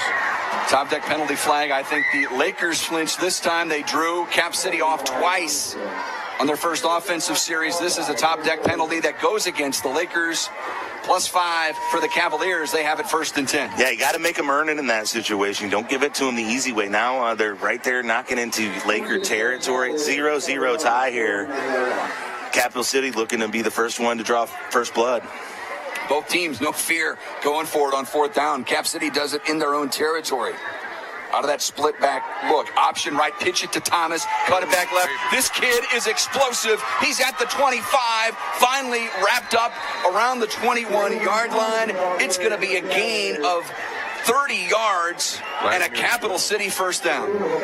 Yeah, he's just a junior, and he's already put up numbers crazy in this offense, and that's what they want to do with him, try to get him out in the open field and let him run loose, and the Lakers are going to go from bad to worse with a penalty here, and Cap City's going to set up shop inside that Pacific Pools red zone. Face mask. Yes. And it's a +5 face mask. for Cap City. Another top deck penalty inside the Pacific Pools red zone. Got to keep your pool out of the red zone. Conveniently located on KK between the Parkway and the Expressway. Their goal is to make the lake a better place, one pool and spot at a time. Thomas lined up left out of the split backs. Instead, it's a QB keeper for Schaefer. DeMott gets in there to wrestle him down after a short gain to maybe 3, second down on the way. You know, Cap City can operate with tempo of their own, right? They break that tackle, they get up to the line of scrimmage, and they can call a play real quick on you. And so that's why the Lakers are susceptible to those penalties, because you're nervous. They break out of that huddle, the center sprints up to the line of scrimmage, and as soon as they're set, they can run this play right now. Right now they can run this play. You got to be ready. Thomas left, Richardson right behind the quarterback. Instead, it's a QB keeper for Schaefer, turns it up. He's tacked up at the 5, but not before he picks up another Capital City first down. It's goal to go for the Cavaliers inside the Laker 5-yard line. Yeah, Cavs going to have 4 shots out of it inside the 5-yard line here. Lakers need to dig deep if you can find a way to come up with a goal line stand here.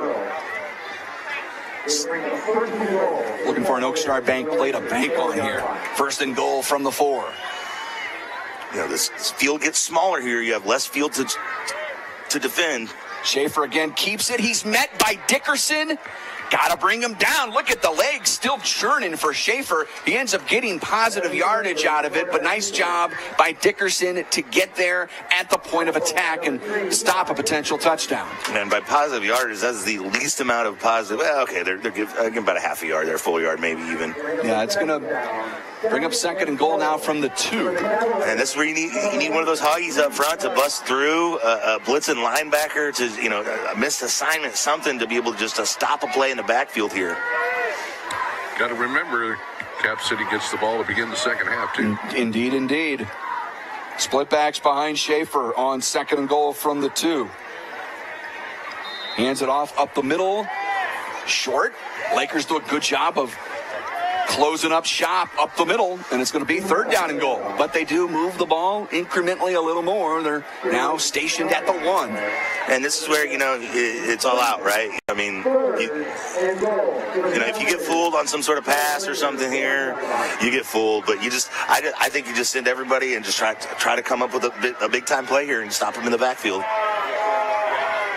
Third and goal from the 1. You don't want to get snuck on. You don't want something easy. If you get fooled, you get fooled. Plow it up the middle. Richardson is in. Touchdown. Capital City strikes first. 3:23 on the 1-yard touchdown run from Richardson. It's 6-0 Cavaliers. With that Veer offense, once you get in that part of the football field, that's what they're built for, right? They're built to grind those kind of situations out and just to punch it in right there. It's tough. You just got to string a couple plays together. The Lakers unable to do it on that drive, and they're consistency fellas, here early. Yeah, no doubt. There's Schofield for the PAT. Wonky snap, but they get it down. Kick is good. Your Smith and Gustafson Law Firm score. Capital City 7. Camdenton nothing. 3:23 to go in the first. It's Laker football powered by Polylift Boat Lifts. 93.5 Rocks the Lake and KRMS TV. The difference between an average home and a beautiful home may be something as simple as your countertops. When you choose Ozark Granite, you choose to have a beautiful home. Granite countertops in your kitchen or a granite vanity in your bathroom will last for decades and increase the value of your home. Come check out their remnants at great prices, and Stock Slabs Ozark Granite is located just off F Road in Sunrise Beach on Crawford Drive. Call 573-552-5774 Ozark Granite.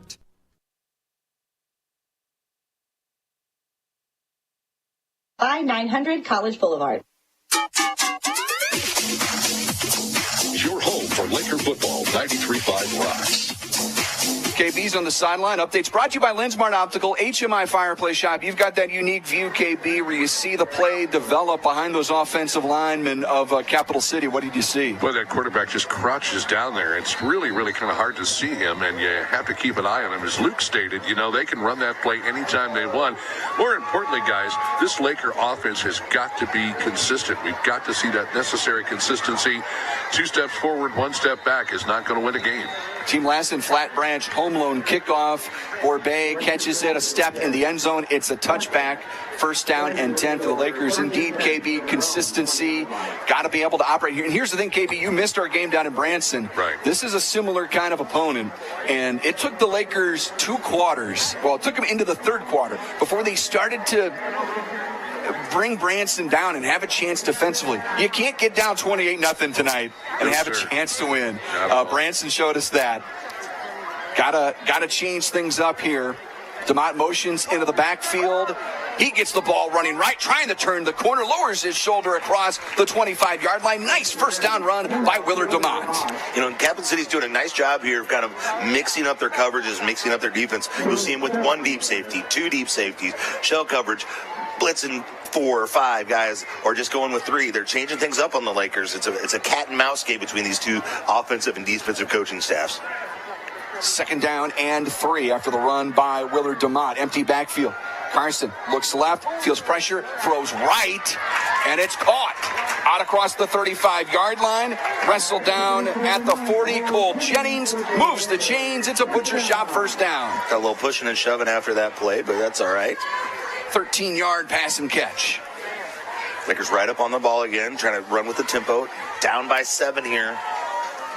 We're coming to you inside the Kenny Carroll Excavating broadcast booth. It's 1st and 10. Lakers at their own 40, down 7-0. Durnan throws right side, caught by Borbet, gets out of bounds. At around the 45, a pickup of 5. And something you talk about, Luke, with this passing game, and at times we've seen it be like a running game. If you're efficient, if you're able to execute those short, crisp passes, 4, 5, 6 yards, those will work, especially on first down. That sets up 2nd down and 5. Ball at the 45. Lakers moving right to left. Empty backfield for Carson Durnan. 3 receivers left. Machino motions into the backfield again.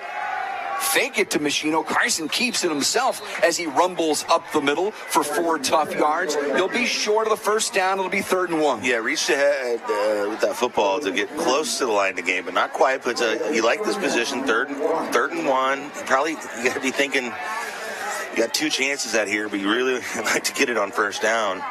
Might try a hard count with a play called after that. 3rd and 1, empty. DeMott motions in, play action to him. Fire right side, caught by Jennings. Gets out inside the 45-yard line. It's another Camdenton Laker butcher shop first down as Jennings very involved here. Early, it's a gain of 9. You can tell Durnan trusts Jennings with the football in a situation like that, pushing it downfield. That tells me that I think they were going for it on 4th down if they didn't pick it up there. Absolutely. 1st and 10 at the 42 of Capital City. Lakers on the move again.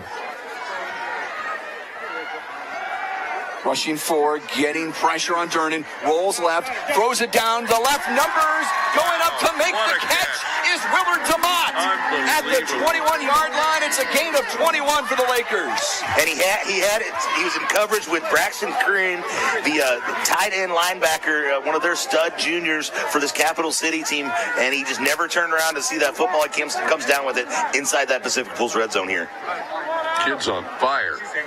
Lakers quickly to the line. Durnan rolling pocket right, throws on the run, complete to Dickerson, bounces off a tackle, keeps running down the right sideline, forced out near the line of game. Kessler was the pulling guard there. He's out there as like a personal protector for Carson Durnan, letting him feel really comfortable and giving him time to find a man downfield and really put the pressure on.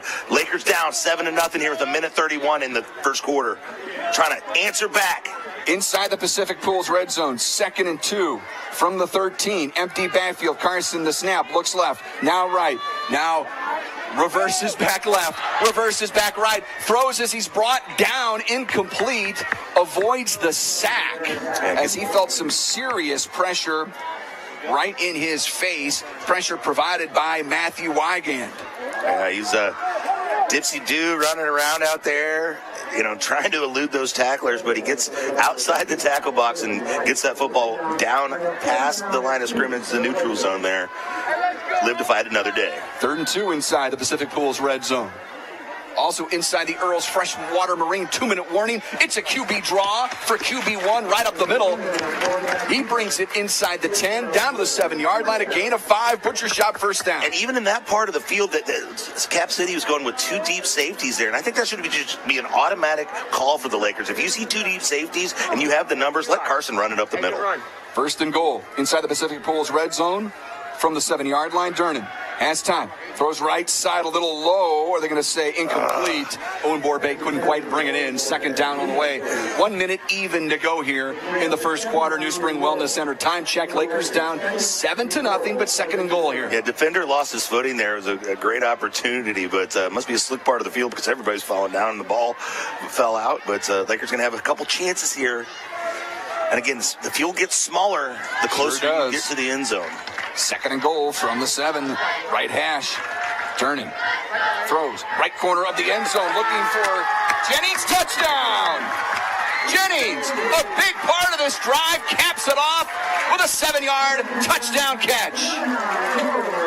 Cole Jennings, just sophomore, 5'10", 170, making an impact here on a Friday night, and boom go the fireworks at Jaws Death Stadium. The Lakers answer back with 56 seconds left in the first quarter. How about that rapport, Luke? As you said, QB1 with his sophomore wide receiver, Cole Jennings. Might have found something there, right? Might have unlocked something there on that drive that will pay dividends down the road.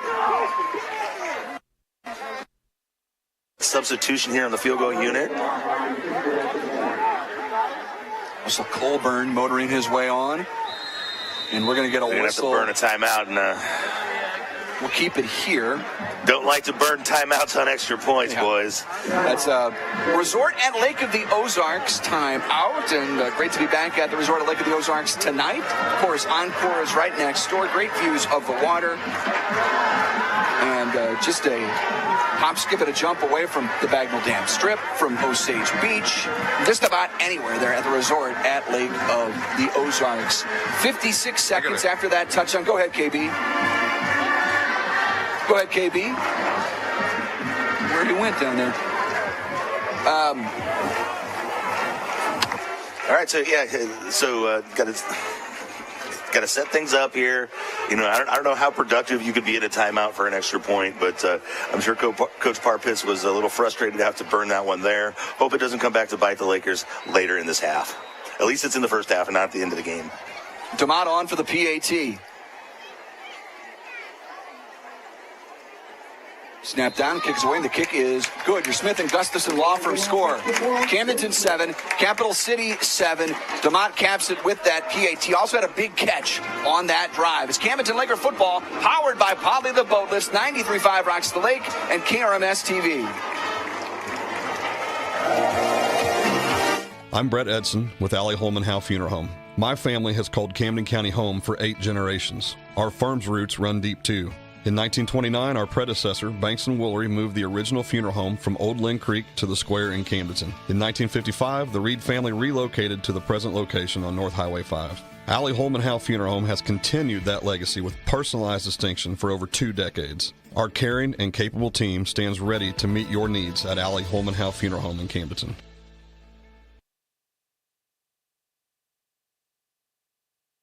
To the Lakers on air or online. 93.5 Rocks.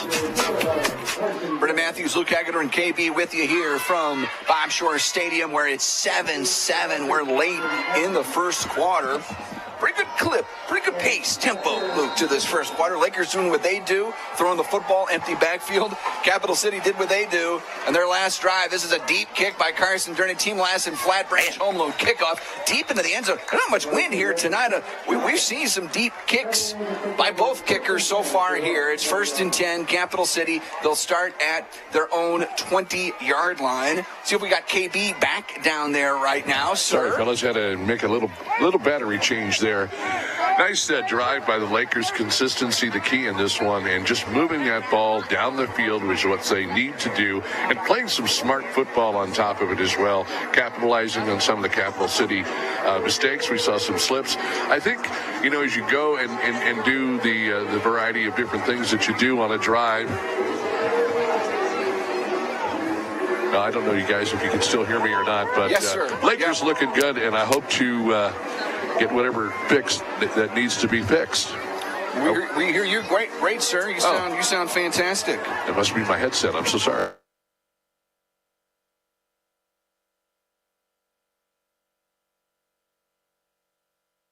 How many years now?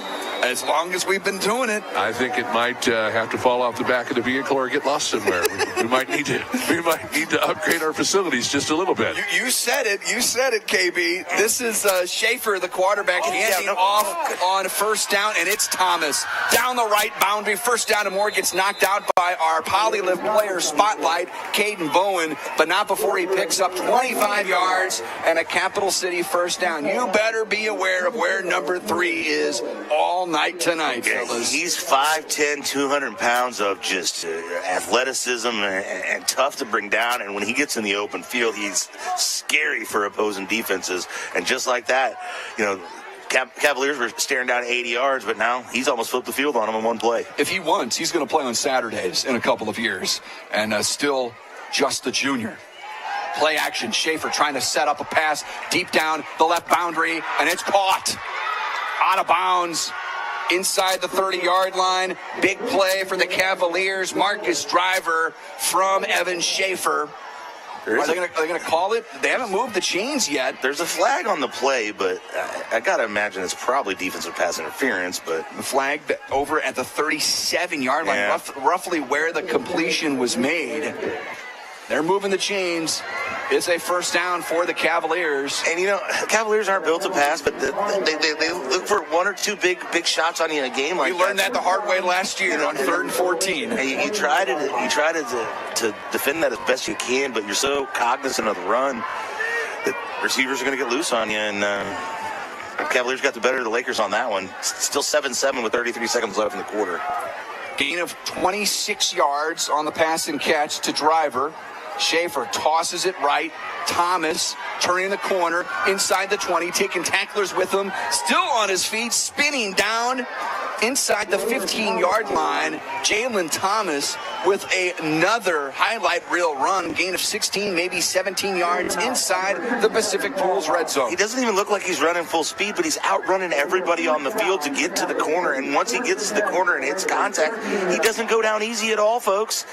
And that's why they're setting up shop inside the Lakers red zone here. Got 17 seconds left. The clock, he got out of bounds, so the clock has stopped. But he's got that easy, effortless speed, Luke. On 1st and 10. Hand it off. Not a lot of running room this time. I like the Lakers up the middle. This feels like a similar theme to Branson. Up the middle strong. On the edge, Luke, not so good. But yeah, that's what, when you go against a multifaceted running game like this, you have to stop it up the middle. Elsewise, they're just going to go back to it time and time again and just spam it over and over. That does it for our first quarter. Your Smith and Gustafson Law score. Camdenton 7, Capital City 7, but the Cavaliers are on the move. It's Laker football, powered by Poly, the boat lifts, 93.5 Rocks the Lake, and KRMS TV. You'll want to get to know this trusted landscaping materials supplier. Ozark Stone Yard carries the highest quality products at reasonable prices. They have a wide variety of ledge rock and flagstone and other materials you need for any residential or commercial landscaping project with direct loads to the client. Check out services they offer, photo gallery, and location on ozarkstoneyard.com. It's time for your yard to get stoned. Ozark Stone Yard.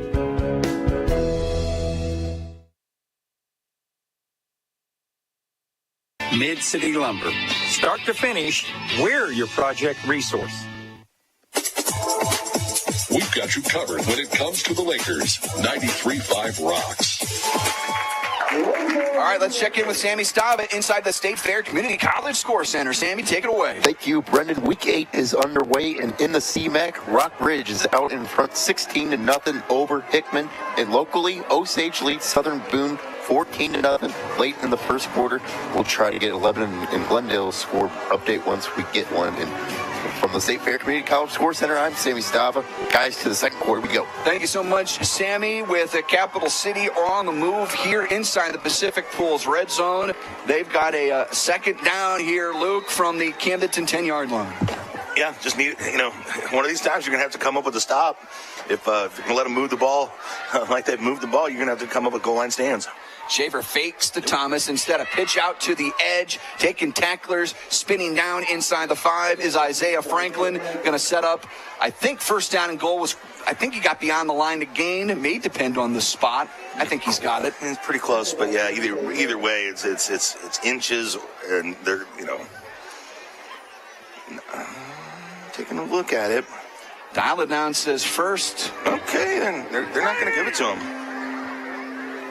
They didn't. I'm surprised they didn't measure. Okay. 3rd and inches. Lakers can come up with a huge defensive stop here. Pacific Pools red zone. 3rd and inches. Inside the 5-yard line. Trying to draw him off there with the hard count. You don't only want to stop here, you want to put him back a yard if you can. And a give to to the line again. Again, depends on the spot. Again, I think he has it, but I was wrong about 30 seconds ago. Taking another look at it here. Will they bring out the change this time? Last time they didn't. Eagle-eyed white hat looks all the way across the field, and he's going to bring him out, it looks like. KB, what do you think? Devon was really instrumental in getting in there and possibly stopping him, but they are bringing the chains out as we speak. It's going to be close, gentlemen. Very, very close. Obviously, if it's, again, the problem is if you're Cap City, you go for it on 4th down. Let's walk down here and take a look. That's why they put me here. I'm going to say, unfortunately, I think they've got it. No, maybe not. Let's, maybe. Stretch that chain. First down. Oh, that hurts. By the nose of the football, fellas. Oh, my Lord. Let's do that again. Can we do that again? Cavaliers now 4 chances to punch it in. Goal to go. Nose of the football on the 3-yard line. Oh, goodness, guys. That was heartbreaking. So now you got to dig deep again, for 4 plays probably here. And again, not only want to stop him, you like to stop him in the backfield, move him backwards here. I know that's a lot to ask, but I thought Devon on that last play might have had it, but apparently not. Just a sliver. Out of the pistol, Thomas behind Schaefer. Toss it to Thomas. Running right. He's going to get dragged down by Paul Muff. It's a TFL and an Oak Star Bank play to bank on from number 57. Oak Star Bank, 5 locations serving the Lake region. I guess you got 4 plays to play with, man. But man, to go east and west instead of north and south in that situation, that's But we talked about maybe the Lakers being vulnerable on the edge. Doesn't pay off there. It's a loss of 3. 2nd and goal from the 6. Again out of a pistol. Thomas again behind Schaefer. Schaefer rolling to his left. Throws on the run. Touchdown. Man. Just inside the pylon. Completely uncovered. Nobody was on that guy. Jarquez Richardson with the touchdown. And again, you're so mindful of Schaefer running with the ball. Richardson standing there open for the score. Yeah, it was an interesting formation there again in that situation. I was thinking, okay, you got twin receivers here, you got double tight ends and a pistol formation. I was like, what are they doing here? Well, they're throwing the football, and it confused the Lakers as well because that Capital City receiver was all by himself by the pylon. Certainly looked like somebody missed him. By the way, I've got Richardson down for 2 touchdowns now. 1 touchdown run, 1 touchdown catch. The PAT on the way. It is barely good inside that right upright from Weston Schofield. Your Smith and Gustafson score. Capital City 14, Camdenton 7. It's Laker football. Powered by Poly the Boat Lifts, 93.5 Rocks the Lake, and KRMS TV. When you're ready for a remodel, DKB Showroom is the place to start. You'll be amazed at the size and quality of selections we have to start your project. And with decades of design and plumbing expertise, no job is too big or too small for DKB. Call and schedule your appointment today. At DKB Showroom, we do kitchens and baths better. See our beautiful showroom in Osage Beach or visit dkbshowroom.com.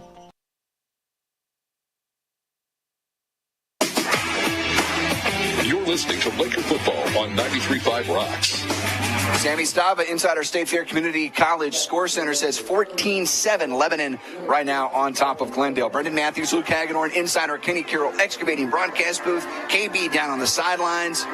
Mike Anthony and Pat back at our Osage Beach studios. Matt Markovy, CJ, and our LCTC crew helping us bring you the game on KRMS TV wherever you happen to be watching tonight.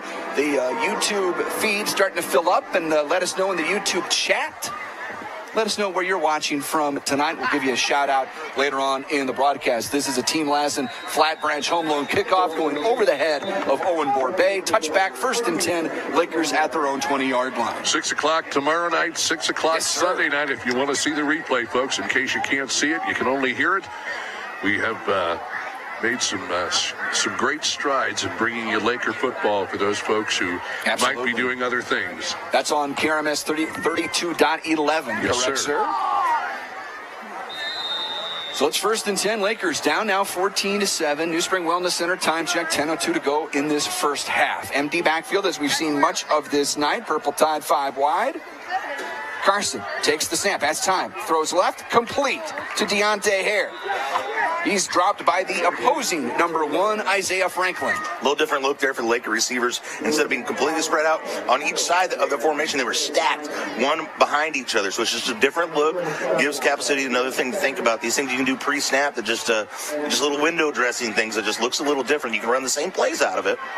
Gave him 7 at the 27. 2nd and 3. Empty backfield. Bringing pressure. Durnin gets rid of it quickly. And Hare turns it upfield quickly for a first down and a gain of 10 yards. Butcher shop first down. Move those chains. Yeah, I like him, the extra effort to pick up the extra yardage there, but I want to see him protect that football. When you got it out there loose like that, it can easily get punched loose. Couple catches by Deontay. Cole Jennings was the favorite target on the last drive. For Carson Durnin, empty backfield, takes the snap. Wants to roll out right, throws on the run. Incomplete. DeMont and Jennings were in the neighborhood. Stops the clock, 2nd and 10, 9-10 to go in the second quarter. And really, isn't that the beauty of this Laker offense? You got so many different receivers and with double digit, almost, and 20 catches. You got guys all up and down the lineup who can hurt you. So it makes opposing defenses guess every single play. Who's this ball going to go to? There's not that one go-to guy. Durnin does a great job to spread that ball out to several different receivers. You kind of look Boatlift's stat. 5 Lakers with 28 or more catches, Luke, on the season. He has spread the wealth as Carson Durnin here in 2024 to all 5 of his offensive skilled players. You get guys like Dickerson as well that make impacts every now and then. 2nd and 10. Carson looking downfield. He's going to throw down the boundary. Has Borbay. Cannot quite connect. He got behind the defense just enough. Yeah, Carson kind of trying to lead him to the sideline on that one and just a tick off there. Man, that ball got there in a hurry. It was a pretty ball. What a rocket. You're right, Luke. Just a little off target. Let's call it 3rd and 10. Ball at the Laker 38-yard line. Left hash moving left to right. Down 14-7. About 3 minutes gone in the second quarter.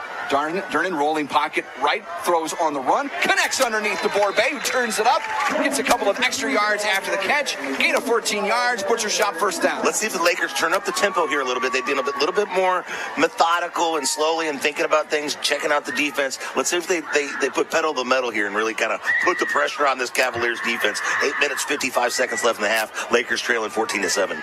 Again, great job by the High brothers, Lumber and Millwork. Laker Hoggies there, rolling that pocket, and Carson throwing and connecting to Borbay. 1st and 10 from the 48. Right hash, Lakers on the move on the plus side of the field. Carson quickly swings it out, screen for Machino. He turns it upfield. Spun down inside the 45-yard line, but good gainer on first down, 6, maybe 7 yards. There's that double stack look again, and it really leads itself to that quick screen to the outside because you're already set up for it. You got the receiver already in position to catch the screen, and you got the other receiver up front to block. Back to the more traditional spread here. Traditional, as it were. 2nd and the backfield, Dickerson, he gets it on the jet sweep. Can he turn the corner? He can. Cuts it back left. Great move. Inside the 25. Spun down inside the Pacific Pools red zone. Explosive run from Eli Dickerson. It's a gain of 26 yards and a butcher shot first down. And it goes from disaster to dynamic on that one. Looks like they had him stopped in the backfield, but instead he breaks one tackle, turns on the afterburners, and they're set up shop inside that Pacific Pools red zone with 8 minutes, 14 seconds left in the half. Lakers looking to answer again in this 14-7 ball game. Another Anna Marie Hopkins Smarter Move Real Estate Group powered by Ozark Realty. Smarter Move of the Game nominee on 1st and 10 from the 17. Durnan with time. Now the pocket and pressure breaks down. He's thrown down at the 31-yard line. And that is a massive loss and a massive sack for the Capital City defense. Some celebrating going on there from James Mosley and company. Yeah, and their sidelines went nuts on that one. You can tell these guys are into it, man. This has been it's a program on the rise. They're trying to build their own tradition. Lakers looking to stop it at their expense. Takes the Lakers well outside the Pacific Pools red zone now on 2nd and 22. Again, pressure. Durnan throws on the run down the right side, incomplete. Flag on the play, fellas, unfortunately. Yep. Bring it back. Yeah, or do you take this penalty if you're Cap City here? I mean, yeah, really pushing it back certainly gets them out of any kind of thought of field goal range. It's interesting. It was already 23 yards. This would be one where you'd think about declining it. Bring up 3rd down. Because with this Lakers offense, you can make up a lot of yardage in a hurry. Absolutely right. It's a hold, and Luke, good call. Declined. Really good call. Yeah, Cavalier coaching staff deciding that the down was more important than the yards there. So 3rd and 23 now. Ball just inside the 30. Lakers need roughly the 8 for a first down. Might have drawn them off. No flag. Will reset. What are you looking to do here? Trying to just salvage field goal range, or like get some back and then maybe be able to make a call. Pressure. Durnan rolls right, throws down the right boundary, has a man open. It's Jennings. He gets popped at the 13-yard line, gets a lot of that yardage back, and now the Lakers manageable 4th down. Let's give them something to think about. Here we go. Looks like they are going to take the points here. Trying to cut into that 14-7 lead here. From the right hash, this is going to be, guys, roughly a 31-yarder from Willard DeMott. And remember who your holder is, QB1. I was just going to say, you might catch him sleeping here. Oh, and we get some movement. DeMott misses the kick, but there's a whistle and a flag before. I think it's offsides. Pre-snap penalty against Capital City. Contact penalty. Is there more to think about now? Oh, there comes the offense. Here comes the offense, absolutely. That's just enough for Bar Pitts at 5 yards. You made the mistake there. Gold. Okay. Paul Moff was one of the first to run on the field, part of this gold package. Do we do a little bit of a repeat where we see DeMott throw the ball, possibly? We saw that last week for the first time. 4th and 2. Out of the gold from the right hash. Try the hard count again on the first try there. The 3 blockers to the right. DeMott up the middle, bounces off a tackle, trying to lean in and squeeze his way in. It's just, I don't think it's going to happen. The Lakers are short. It's a turnover on downs. Back to the Capital City Cavaliers as the Lakers stall inside the Pacific Pools red zone. 6:46 to go in the first half. Yeah, Cavaliers clearly had a plan for that, the Wildcat look there. And I was confused because I thought, it didn't seem like they were substituting a lot to match up on that. A lot of times you see substitutions on that, and it seemed like they almost kept the same team that they had out there for the field goal defense. And there wasn't, but they were clearly prepared for it. This is a line of scrimmage type football team. Right now they got their backs to the wall here with 6 minutes, 46 seconds, but they have an opportunity to extend this lead. Already doubling up the Lakers 14-7 here. Yeah, Capital City's got no problem taking the ball at their own 10, the opposing 10. The way they operate is Schaefer keeps it himself, gets a little breathing room out across the 10-yard line. Got 3 to bring up 2nd down. But if Lakers go boom, boom, boom here and, get a quick if you can stop them and force a turnover on downs, or to punt the ball away. Pretty big. Out of time left in this second quarter. New Spring Wellness Center time check 6:20. Lakers down 14-7.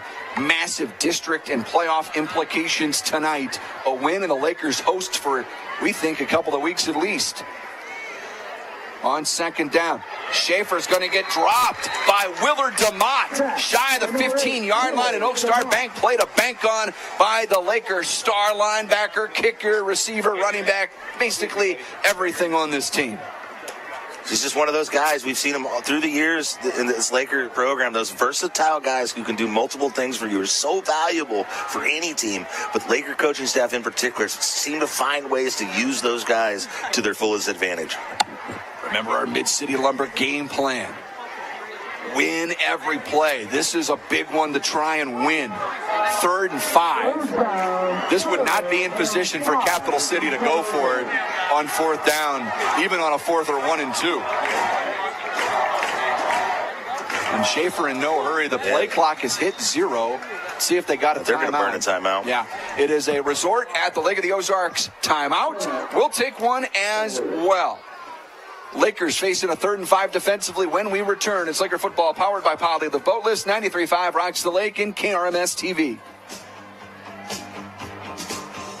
The law office of Mark A. Webb was founded out of necessity. It was clear when he started that the old ways weren't cutting it, and there was a need for modern solutions to modern problems. Simply put, established methods of law office management were wasting time and money. So he set out to bring his approach to the 21st century. Every effort's been made to incorporate technology into practice, helping make your experience modern and comfortable. That's the office of Mark A. Webb.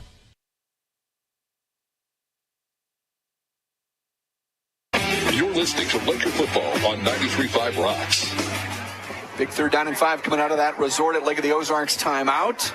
3rd down and 5 for Capital City, but inside their own 15-yard line. Lakers could get the ball back in decent field position. 5:19 to go in this first half. Cole Layton over here rallying his troops for the next time they get out on the field, fellas, and I had to turn the microphone off. I just had to. Couldn't leave it on for that. Out of the pistol. Schaefer's going to throw. Right side. Make a tackle. Caught. Turning the ball upfield is Richardson trying to lean for that line to gain, and I think he's got it. Jaquez Richardson's had a big night already. He's got a couple of touchdowns and a first down catch on 3rd and 5. That's a backbreaker for the Laker D. You got to tip your cap to this Cavaliers offense, their ability to throw the ball when they need to. They've been able to call on the passing game in situational football, and so far it's bailed them out of some situations here, and the Lakers have not been able to find an answer.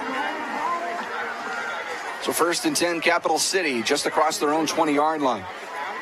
That split back formation, and it's an option and a pitch. Spinning out of tackles twice was Isaiah Franklin before he's finally bottled up. Not a big gain there for Franklin. Muff was around the play as usual. Gain of just a couple. Looked a lot prettier than the 2 yards he got. And, that play came to the near side of the football, but Muff lines up on the far side of the football field. They're fighting through blocks, keeping the effort. What a motor on big number 57 to stay in that play and tackle him from behind. Wonder if the use of the gold package on that 4th and 2 is going to come back to haunt them later. We'll ask Coach Barfitz at the end of the game what he thought about when he called that play. Yeah, we shall see for sure. Handoff up the middle, kind of a straight-up dive play. And the Lakers, again, are on it up the middle. They are sound. A couple of those defensive linemen, Diaz-Rios, Muff, and we also saw a starting linebacker, Brady Mills, getting in there as well. So again, Lakers facing another 3rd down against this Cavaliers offense that seems to figure out, to pull something out of the hat when they need it the most. And here's another situation, because you don't think they would go for it on 4th down here unless it was really short. 3rd down and 4. 3rd down and 6 for this Capital City offense out of the pistol. Schaefer rolling right and going to get dropped by Mills. And Oak Star Bank played a bank on from Brady Mills. The senior coming up with a big-time play there. forcing the punt, giving the ball back to the Lakers with 3 minutes, and clock is ticking. You got to imagine Cap City, because, play clock's running. I mean, the game clock's running, but the play clock is not running here, so they're going to give them way more time to burn off the clock here. How's the play clock? Okay, now the play clock started now. And this is going to be the first quiet side quick shot change of possession the Lakers are going to have. 4th and 12. Easy decision for Capital City, and almost, I think Bowen got in there, almost blocked that punt. It's going to roll out. He had a shot at it. Spotted, he sure did. They mark it at about the 47-yard line. It's going to be a punt of 35 yards. Lakers, great position here near midfield with 2:35 to operate, down by 7. Yeah, I think you leave yourself plenty of time here. You got room to operate. Now, you do remember you burned that timeout earlier on the extra point. The Lakers with a great opportunity here with the Cavaliers getting the football to start the second half to at least tie this ball game up. 1st and 10 Lakers at their own 47. Turning out of the empty. Setting up a screen for Hare. Breaks the first tackle, dives towards the 46 of Capital City. Gains 7, maybe 8 on first down. That was really close to being big. There's a piece of equipment. What is that? Okay, I thought it was a shoe out there, but it is a shoe. Offensive lineman for the Lakers looks like he's shoeless Joe Jackson out there. Might have been Herring losing a boot. 2nd down and 3. Carson looks left, now looks right underneath. That could have very well been interference. Yes, sir. There's Jarquez Richardson again involved on the defending of Cole Jennings. Well, the Lakers sidelines, Brendan, seems rather calm, so it wasn't something that got too many folks stirred up. He got there maybe just in time, KB, but yes, it was sir. close. It was very close. I watched it happen right in front of me here. Yes, sir. So 3rd down and 3. Lakers changing the play. Clock is stopped after the incompletion. We are inside that Earl's Freshwater Marine 2-minute warning. 15 seconds left on the play clock here, so you can still use hard count if you want to. On 3rd and 3. Pressure as the protection breaks down and around the neck. Thrown down at the 35. Fans looking for a horse collar. Carson Durnan asking for the horse collar. And this is where the coach is going to get a little bit upset, and I'm watching it happen right here now, fellas. He had him around the collar. There was no doubt about it. No doubt about it. It takes a lot to bring out the Boo Birds from the Laker crowd, and they are not happy whatsoever. And then no call on what looked like that was a horse collar. And then Cap City going to take a timeout here? That's just going to give the Lakers an opportunity to get those officials here even more. Maybe Cap City's trying to give the Lakers an opportunity to get themselves a penalty here. But Coach Fish has kind of regained his composure, bringing his guys together to talk things over here on 4th and 21. Lakers had a golden opportunity there twice, down deep in Cavaliers territory, and unable to capitalize either time. As they say on TV, I don't know if it's off mic, what we call it, but don't read lips from the players and coaches, KB. KRMS Osage Beach, that's brought to you by Design and Print Co. Did you get my drift, KB? Yes, sir. Some unhappy Lakers after that no call. Let's see if there's a makeup call somewhere along the lines. I'm not sure we're going to get it here as the Lakers have to kick it away. Yeah, but as it stands, Lakers came up with a big sack there, and then they returned the favor to the Cavaliers. But Durnan's going to punt this away. But the Cavaliers now have nobody really deep here, so if he could get a good foot on this one, he could pin him deep. They almost block it themselves. High end-over-end kick. Hits at the 31 and will roll out at about the 26-yard line. All right, so now you're just trying to get out of the half without having any further damage done, and kind of maybe use the halftime to regroup on both sides of the football and kind of talk things over, maybe make some adjustments. The official is having a chat with the young man who got Carson Durnan around the neck. Just watch. Maybe he's just giving him a little free advice on where to go when it's time to tackle the quarterback. If you have the opportunity to sack the quarterback, maybe you don't go high, you go low. but the official, the white hat, was actually talking to him as they walked down the field. I don't know what the discussion was about. Maybe just a little friendly advice. Well, we'll see if it pays off for the young man. It was a 38-yard punt, by the way. Sets Capital City up at their own 26-yard line, and Schaefer comes out of the pistol. He's going to throw on first down and throw deep middle. And it's incomplete, in and out of the hands of his intended receiver, who's none too happy that he couldn't quite bring it in. They had a convoy with that kid. Cavaliers trying to... Marcus Stryver, the intended target. Trying to really make a statement here with that play. Sure, if you get the score, you got plenty of time to get the ball down the field. You get the ball back to begin the second half. That would be rather detrimental for the Lakers. Fellas, what I can see tonight, they've got Cap City's got they've got a vertical passing game unlike they did last year. Remember the play that they set up the game-winning touchdown was on a screen, and some missed tackles along the way. They've shown an ability. Two guys in motion there. Setting up a screen in the backfield for Thomas, who gets swung down by the opposing number 3, Eli Dickerson. Clock stopped at 55 seconds. All right, Coach Pitts is like, all right, you're going to throw the ball on first down in this situation, and then try to throw it again in second down. Let's call timeout here. Because Cavaliers trying to keep the pressure on the Lakers. I like this. Both coaches have staying aggressive late in the half. Resort and Lake of the Ozarks timeout. We'll take one as well. Third down for the Lakers on defense next. Laker football powered by Poly the Boat Lifts. 93.5 rocks the lake and KRMS TV. Hi, this is Jason at Hewlett Chevrolet Buick GMC in Camdenton.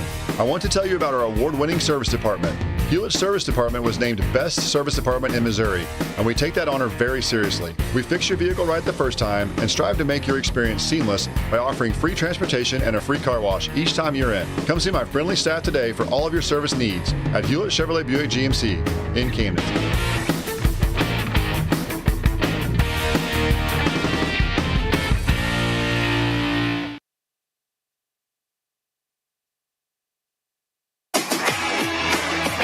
Listening to Laker football on 93.5 Rocks. 55 seconds to play in this first half. Heritage Bank of the Ozarks halftime report coming up here in just a few minutes. I believe Bill Kurtz is going to join you up here, Luke. That is the plan. Of course, he always subject to other activities during halftime, depending on what's going on. Screen.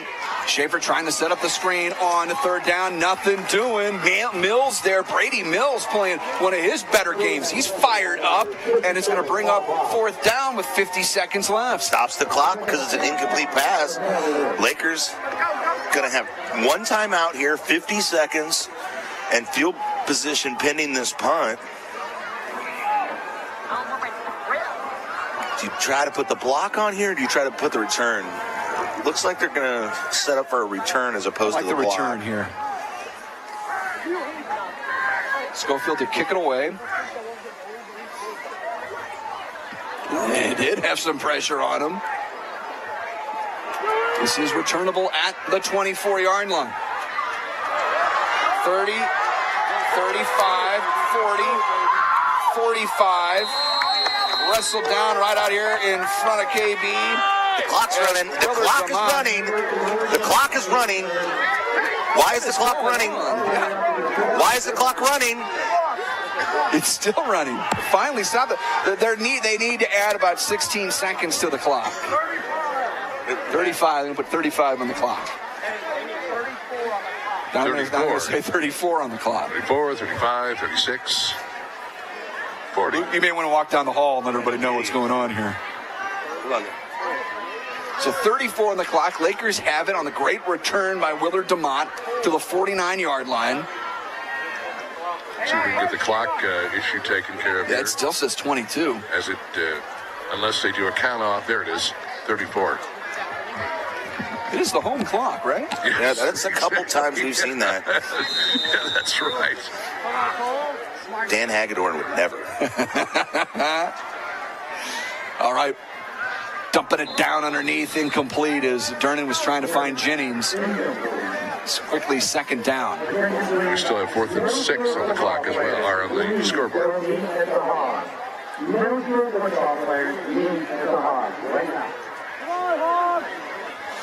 All right, 2nd and 10, 3 receivers left of Durnan, down 14-7.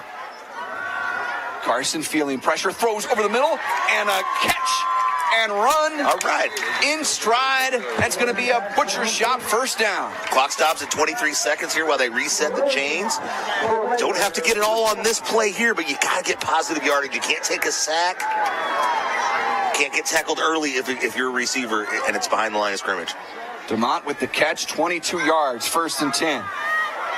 And Carson is going down, sacked back at the 37-yard line. And he's had some opportunities tonight. That is Matthew Wiegand with the sack. All right, so Lakers going to have to take their final timeout with 12 seconds remaining in the half. Trailing the Cavaliers 14-7. Resort at Lake of the Ozarks timeout. So now, what are your options here, right? Aren't many. Sideline passes, to stop the clock. You pick up a first down, the clock will stop. You got to hurry to line of scrimmage and probably spike it. And that gives you maybe one opportunity after that. So how do you maximize 12 seconds? I also think back to what Willard told us earlier in the year, what his range is. I think it's roughly 40. So if you get to, let's say, the 20, let's call it the 21 or 22 yard line, you feel pretty good about Willard coming out there and trying to kick. But it's going to be a emergency situation for the kick team, right? You're going to have to get out there in a hurry unless it's after. Clock it. Yeah, I think you've got time to clock it or get out of bounds. Try to throw for the sidelines. 2nd and 16. Dickerson motions into the backfield. Play fake to him. Blindside pressure is going to bring him down again. That's going to end the half. And a big-time sack there by Braxton Kieran. The blindside pressure has been Carson Durnan's undoing here in the first half as we reach triple zeros. The Heritage Bank of the Ozarks halftime report coming up. Lakers trailing Capital City by a score of 14-7. Remember, the Cavaliers will get the football to start the third quarter. Heritage Bank of the Ozarks halftime report is next. It's Laker football powered by Polylift Boat Lifts on 93.5 Rocks the Lake and KRMS TV.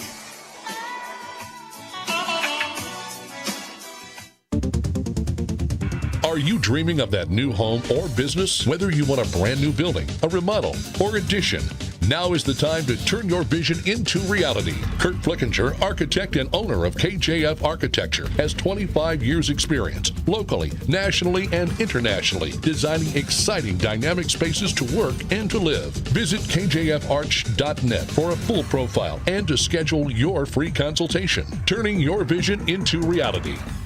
Bryant Auction offers a fast and efficient way to market your real estate, cars, guns, and personal property. Averaging an auction every 3 days, we can market live, online, and simultaneously with a live and an online crowd to get you the best possible price.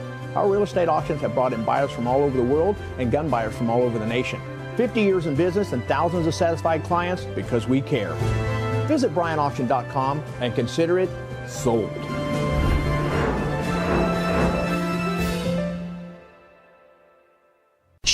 I'm hiding. Where? At Dave's Hideaway. Why?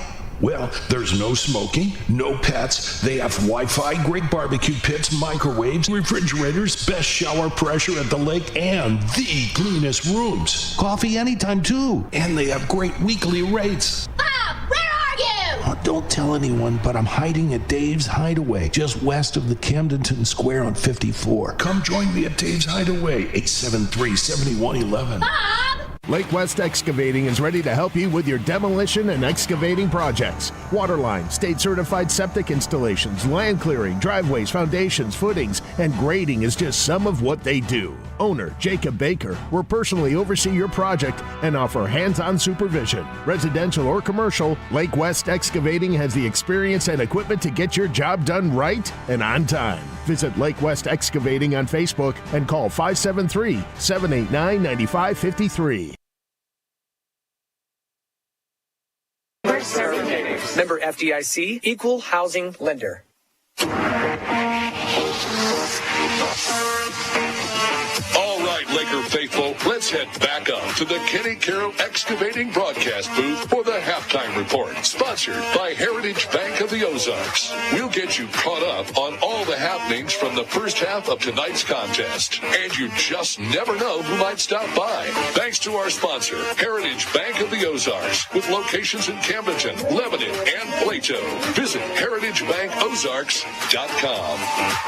It is the Heritage Bank of the Ozarks halftime report. Lakers trail Capital City 14-7 in this very pivotal district matchup tonight. Brendan Matthews, Luke Hagedorn with you. Mike, Anthony, and Pat back in Osage Beach, helping us out with these Stover Carpet and Drapery Laker highlights from quarters 1 and 2. Richardson is in, touchdown. Capital City strikes first. 3:23 on the 1-yard touchdown run from Richardson. It's 6-0 Cavaliers. Rushing forward, getting pressure on Durnan. Rolls left, throws it down to left. Numbers going up to make the catch is Willard DeMott. At the 21-yard line, it's a gain of 21 for the Lakers. Second and goal from the 7. Right hash. Durnan throws right corner of the end zone, looking for Jennings, touchdown! Jennings, a big part of this drive, caps it off with a 7-yard touchdown catch. Oh, baby. Stretch that chain. First down. Oh, that hurts. By the nose of the football, fellas. Oh, my Lord. Second and goal from the 6. Again out of the pistol. Thomas again behind Schaefer. Schaefer rolling to his left. Throws on the run. Touchdown. Just inside the pylon. Completely uncovered. Nobody was on that guy. Excuse me, 3rd down and 6 for this Capital City offense out of the pistol. Schaefer rolling right and going to get dropped by Mills. The senior coming up with a big-time play there, forcing the punt, giving the ball back to the Lakers with 3 minutes. The clock is ticking. Those are your Stover Carpet and Drapery Laker highlights as Camdenton trails 14-7. This is the Heritage Bank of the Ozarks halftime report. Let me hand things over to my partner, Luke Hagedorn. He's got a look at our Econolift boat lift stats from the first half. Luke. All right, well, let's take a look at rushing yards. Cap City ran the ball 19 times for 104 yards. Camden ran it 12 for 8. Through the air, Cap City was very efficient through the air. Not a lot of production, but they were 5 for 7 for 49 yards. Camden, on the other hand, completed 17 passes on 28 attempts for 179 yards. The rushing leaders for Cap City, Marcus Driver with 2 attempts for 45. Jalen Thomas, 9 attempts for 43. Evan Schaefer, 5 for 11. And Isaiah Franklin, 2 for 4. The Lakers rushing leaders would be Elijah Dickerson, 1 for 25. DeMont, 3 for 7. And Durnan, that big sack, is in the negative territory. Through the air, Schaefer completed, as mentioned, Schaefer completed those passes for Cap City. Durnan was 17 for 27 for the 170 yards, the touchdown, and the 22-yarder. And then Michael Machino on that trick play was 0 for 1 there. But I think in some regards, our Econolift boat lift stats, in some regards, we've seen the best of Carson Durnan tonight. He's been, you look at the completion percentage, his yards per attempt, we had the big touchdown there to Jennings. And this isn't necessarily on him. The pressure really started to break down in that second quarter. I thought the offensive line played brilliantly for much of that first quarter. It was really They started to make adjustments, and that blindside pressure started to get to him, and get to him quick, where it's one thing if you've got like 4 seconds to make a play and you get dropped. Maybe that's on the quarterback. That last sack, that got to him really, really fast. Not much you can do when that blindside pressure reaches you in about 2.5 seconds. And he didn't feel it coming. He didn't see it coming. He didn't hear it coming. He didn't smell it coming. And part of that's because he doesn't have a ton of snaps back there on Friday nights. That's one of those things that with experience you kind of start to feel that pressure. It's almost like a sixth sense.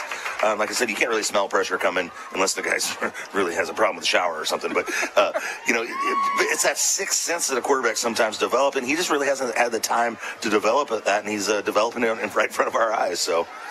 Good half for Carson. Good half for the Lakers. Hey, 14-7. At times it looked like this Capital City team, they were ready to take this game and run with it at the line of scrimmage in the trenches, Luke. You look up, it's 14-7. I think from Capital City's point of view, they have drained some potential possessions away from the Lakers, and Capital City gets it to start the third quarter. That opening drive here in about 15 minutes, it's going to be so vital.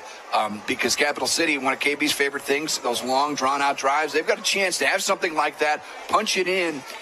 A 14-point lead would feel big. The Lakers have to find a way defensively to come out, maybe make some adjustments like they did against Branson back in week 2, where things were much more competitive than there were in the first quarter. But quite frankly, I think the Lakers made some adjustments here during the half. They've got to keep those adjustments going because you know Capital City's going to come out with something different and something exotic maybe the Lakers will have to be ready for. And here's the thing, Brendan. I feel like Capital City has kind of thrown the kitchen sink at Camdenton. I don't disagree. A little bit. I mean, it's not just the split back veer that they're running. We've seen a lot of shotgun, a lot of pistol look, 4 wide receiver look, some different actions and different play calling that maybe you didn't see earlier in the year out of this Cap City team. So I think, as the season develops and an offense grows, that's when you get to do some of those more exotic plays, those plays maybe you've been working on for a couple weeks, but you're too afraid to call in live action. Both these teams pulling out all the stops because they understand what's on the line here in this CMAC game, big game for Class 5, District 5 as well. No different for Capital City here. If they win, they've got the inside track to have the number 2 seed, host a couple of playoff games for the Lakers. That's what they're looking for here tonight. It is the Heritage Bank of the Ozarks halftime report. We hope to catch up with Athletics Director Bill Kurtz. Sammy, of course, coming up inside our State Fair Community College Score Center as well. The Heritage Bank of the Ozarks halftime report. Lakers down 14-7. It's Laker football powered by Polylift Boat Lifts, 93.5 Rocks the Lake, and KRMS TV. Being a successful Laker athlete takes hard work, discipline, and teamwork, much like our work here at Polylift Boat Lifts. If you envision your team being the best, you will be the best. The effort you put into building your team and working together as one unit always pays off. And remember, Lakers, who's got it better than us? Congratulations to all the Laker athletes from all of us at Polylift Boat Lifts. We don't just build boat lifts, we build poly lifts.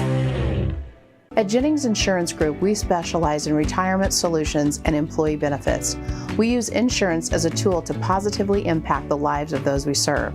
Our goal is to provide you with the best possible coverage and the knowledge to use it. Your team at Jennings provides a holistic approach to retirement solutions using tools to help with comprehensive will and trust documentation, assistance in funding trust, medical directives, and powers of attorney. We work with many companies, but we work for our clients. Health insurance strategies are a big part of financial planning. It is one of the 5 financial risks that we address. At Jennings, we'll address other financial risks, including inflation, taxes, market volatility, and longevity. Call or visit Jennings Insurance Group online today and learn more about how we can help you protect what matters most.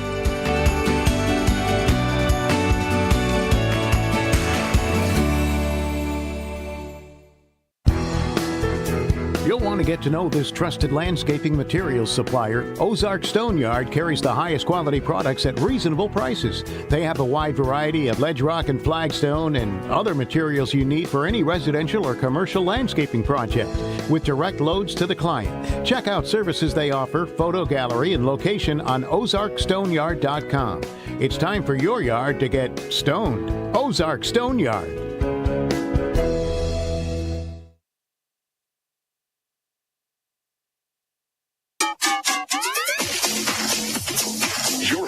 Laker football, 93.5 Rocks. The Pride of the Lake Marching Band is putting on another tremendous show here for the fans, and it's a highlight of the week for all the fine people here in Camdenton on a Friday night home game where the band is in town. You get high class, high level high school football to go along with one of the best marching bands in the entire country.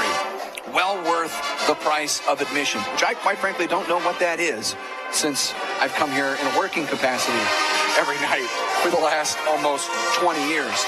With that being said, 14-7 the score. Capital City on top of your Camdenton Lakers. Let's head on down and find the State Fair Community College Score Center. That's where we find Sammy Stava, and he's got an update for us. Game's going on right now. Sammy. Thank you, Brendan. It is halftime around the Week 8 slate, and going on right now, it is all Rockbridge and Columbia rolling over Hickman by the score of 45-0. Elsewhere in the CMAC, Jefferson City and Battle are in a close one as the Jays lead 10-7 at Atkins Stadium. Locally, Osage leads Southern Boone by the score of 24-0 at the half, and in Class 5, District 5, Lebanon leads Glendale by the score of 28-14. From the State Fair Community College Score Center, I'm Sammy Stava. Back to the halftime report. All right, Sammy, thank you so much. It is the Heritage Bank of the Ozarks halftime report where the Lakers trail Capital City by a score of 14-7. We'll take another break. We'll come back, and Luke's going to have Sean Machino pop in for a couple of minutes, and we'll talk some Laker football here during halftime. 14-7, Capital City on top. 93.5 Rocks the Lake. KRMS TV back after this. When you're ready for a remodel, DKB Showroom is the place to start. You'll be amazed at the size and quality of selections we have to start your project. And with decades of design and plumbing expertise, no job is too big or too small for DKB. Call and schedule your appointment today. At DKB Showroom, we do kitchens and baths better. See our beautiful showroom in Osage Beach or visit dkbshowroom.com. The law office of Mark A. Webb was founded out of necessity. It was clear when he started that the old ways weren't cutting it, and there was a need for modern solutions to modern problems. Simply put, established methods of law office management were wasting time and money. So he set out to bring his approach to the 21st century. Every effort's been made to incorporate technology into practice, helping make your experience modern and comfortable. That's the office of Mark A. Webb. The difference between an average home and a beautiful home may be something as simple as your countertops. When you choose Ozark Granite, you choose to have a beautiful home. Granite countertops in your kitchen or a granite vanity in your bathroom will last for decades and increase the value of your home. Come check out their remnants at great prices, and Stock Slabs Ozark Granite is located just off F Road in Sunrise Beach on Crawford Drive. Call 573-552-5774 Ozark Granite. I'm Brett Edson with Allie Holman Howe Funeral Home. My family has called Camden County home for 8 generations. Our firm's roots run deep too. In 1929, our predecessor, Banks & Woolery, moved the original funeral home from Old Lynn Creek to the square in Camdenton. In 1955, the Reed family relocated to the present location on North Highway 5. Allie Holman Howe Funeral Home has continued that legacy with personalized distinction for over 2 decades. Our caring and capable team stands ready to meet your needs at Allie Holman Howe Funeral Home in Camdenton.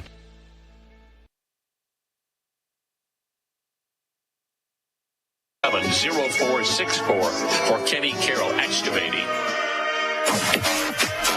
Listen to the Lakers on air or online. 93.5 Rocks. And going to welcome you back to the Kenny Carroll Excavating broadcast booth. This is the Heritage Bank of the Ozarks halftime report. I'm Luke Hagedorn, where the Lakers trail the Cavaliers 14-7 in big-time district implications kind of game tonight.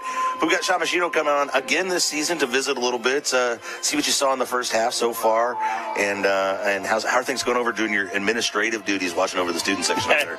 They're doing good. Yeah, keep them all in line over there. You bark at them once, and they kind of get your attention, then twice, and then we're done. We're done. But they're doing a great job tonight. They usually do. I mean, it's middle schoolers, and they just love to have a little bit of fun, and we keep the boundaries. And I'm sure that the high school kids who sit in front of them set perfect exampons for them about how to be a good student citizen and a participant with good sportsmanship at a football game, right? Exactly. I was sitting there thinking, we're kind of in the doldrums of the season. I don't see the excitement that we had the first 2 or 3 games.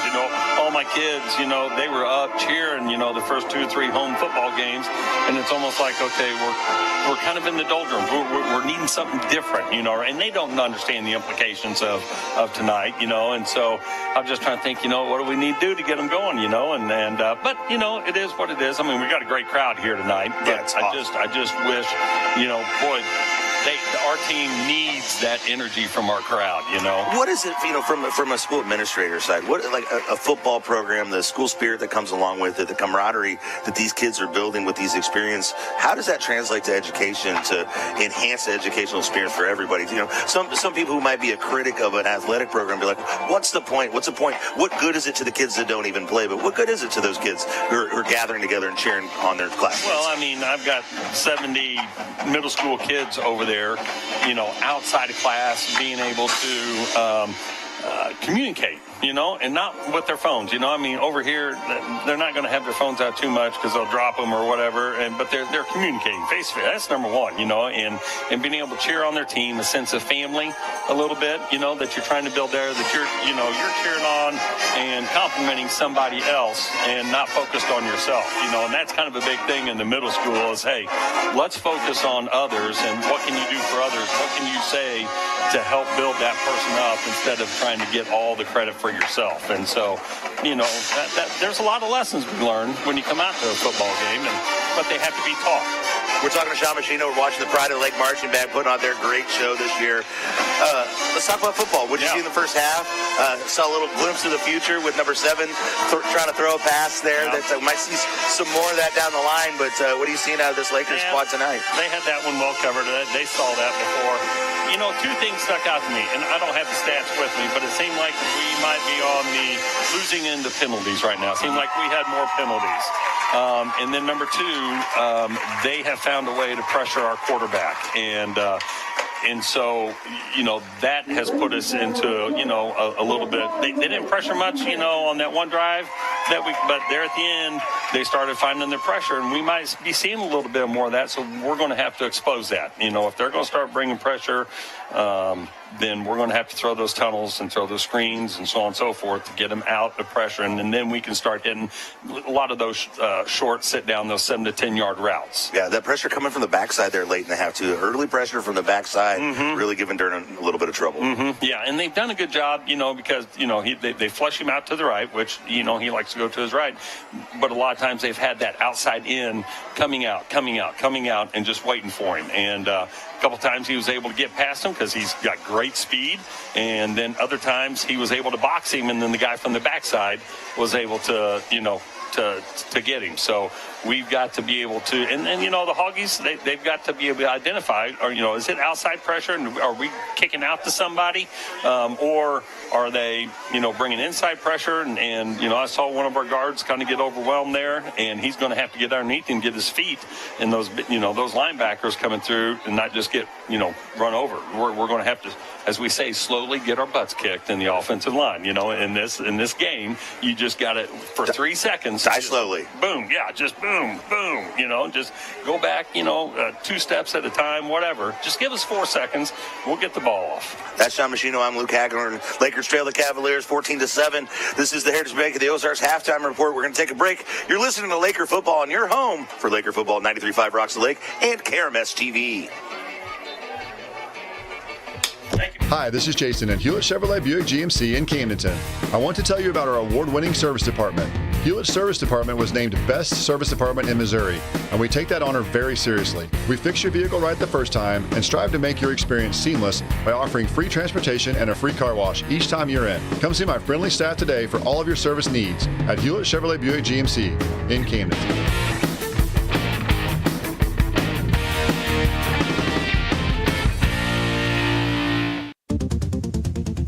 Are you dreaming of that new home or business? Whether you want a brand new building, a remodel, or addition, now is the time to turn your vision into reality. Kurt Flickinger, architect and owner of KJF Architecture, has 25 years experience locally, nationally, and internationally, designing exciting dynamic spaces to work and to live. Visit kjfarch.net for a full profile and to schedule your free consultation, turning your vision into reality. Bryant Auction offers a fast and efficient way to market your real estate, cars, guns, and personal property. Averaging an auction every 3 days, we can market live, online, and simultaneously with a live and an online crowd to get you the best possible price. Our real estate auctions have brought in buyers from all over the world and gun buyers from all over the nation. 50 years in business and thousands of satisfied clients because we care. Visit BryantAuction.com and consider it sold.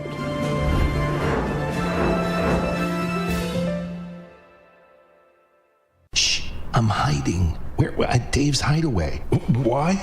Well, there's no smoking, no pets. They have Wi-Fi, great barbecue pits, microwaves, refrigerators, best shower pressure at the lake, and the cleanest rooms. Coffee anytime, too. And they have great weekly rates. Bob, where are you? Oh, don't tell anyone, but I'm hiding at Dave's Hideaway, just west of the Camdenton Square on 54. Come join me at Dave's Hideaway, 873-7111. Bob!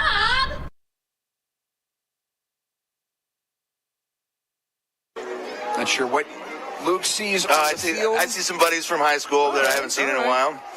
You know, looks like Moose is down there and McNally, I think. Well, let's regroup here inside the Kenny Carroll Excavating broadcast booth. Great Heritage Bank of the Ozarks halftime report. Always fun to see Sean Machino in the house. What a good insight, and not only as a Laker dad, you know, he can talk about his job as an administrator, but as a former coach, he really has that insight onto some of the schematics and some of the strategy, as it were. Yes, always interested in the strategy. So, part of the strategy and strategy in this second half is for the Camdenton Lakers to have as many bites at the apple as possible, because this Capital City offense is going to be geared to limiting those possessions. So if you're Capital City, you might come away without points on a drive, but if you're able to erase 5 or 6 minutes on a possession, that's a winning drive and a winning formula for Capital City, although they'd love to be able to extend the lead to 2 possessions before that. From a Camdenton perspective here, Luke, if and when Capital City throws, which has been quite a bit, a lot more than they did last year, they're a lot more willing to throw the football. Can Camdenton find a way to wrestle that football away on a pass play? Because it's a lot more difficult when they're running the ball.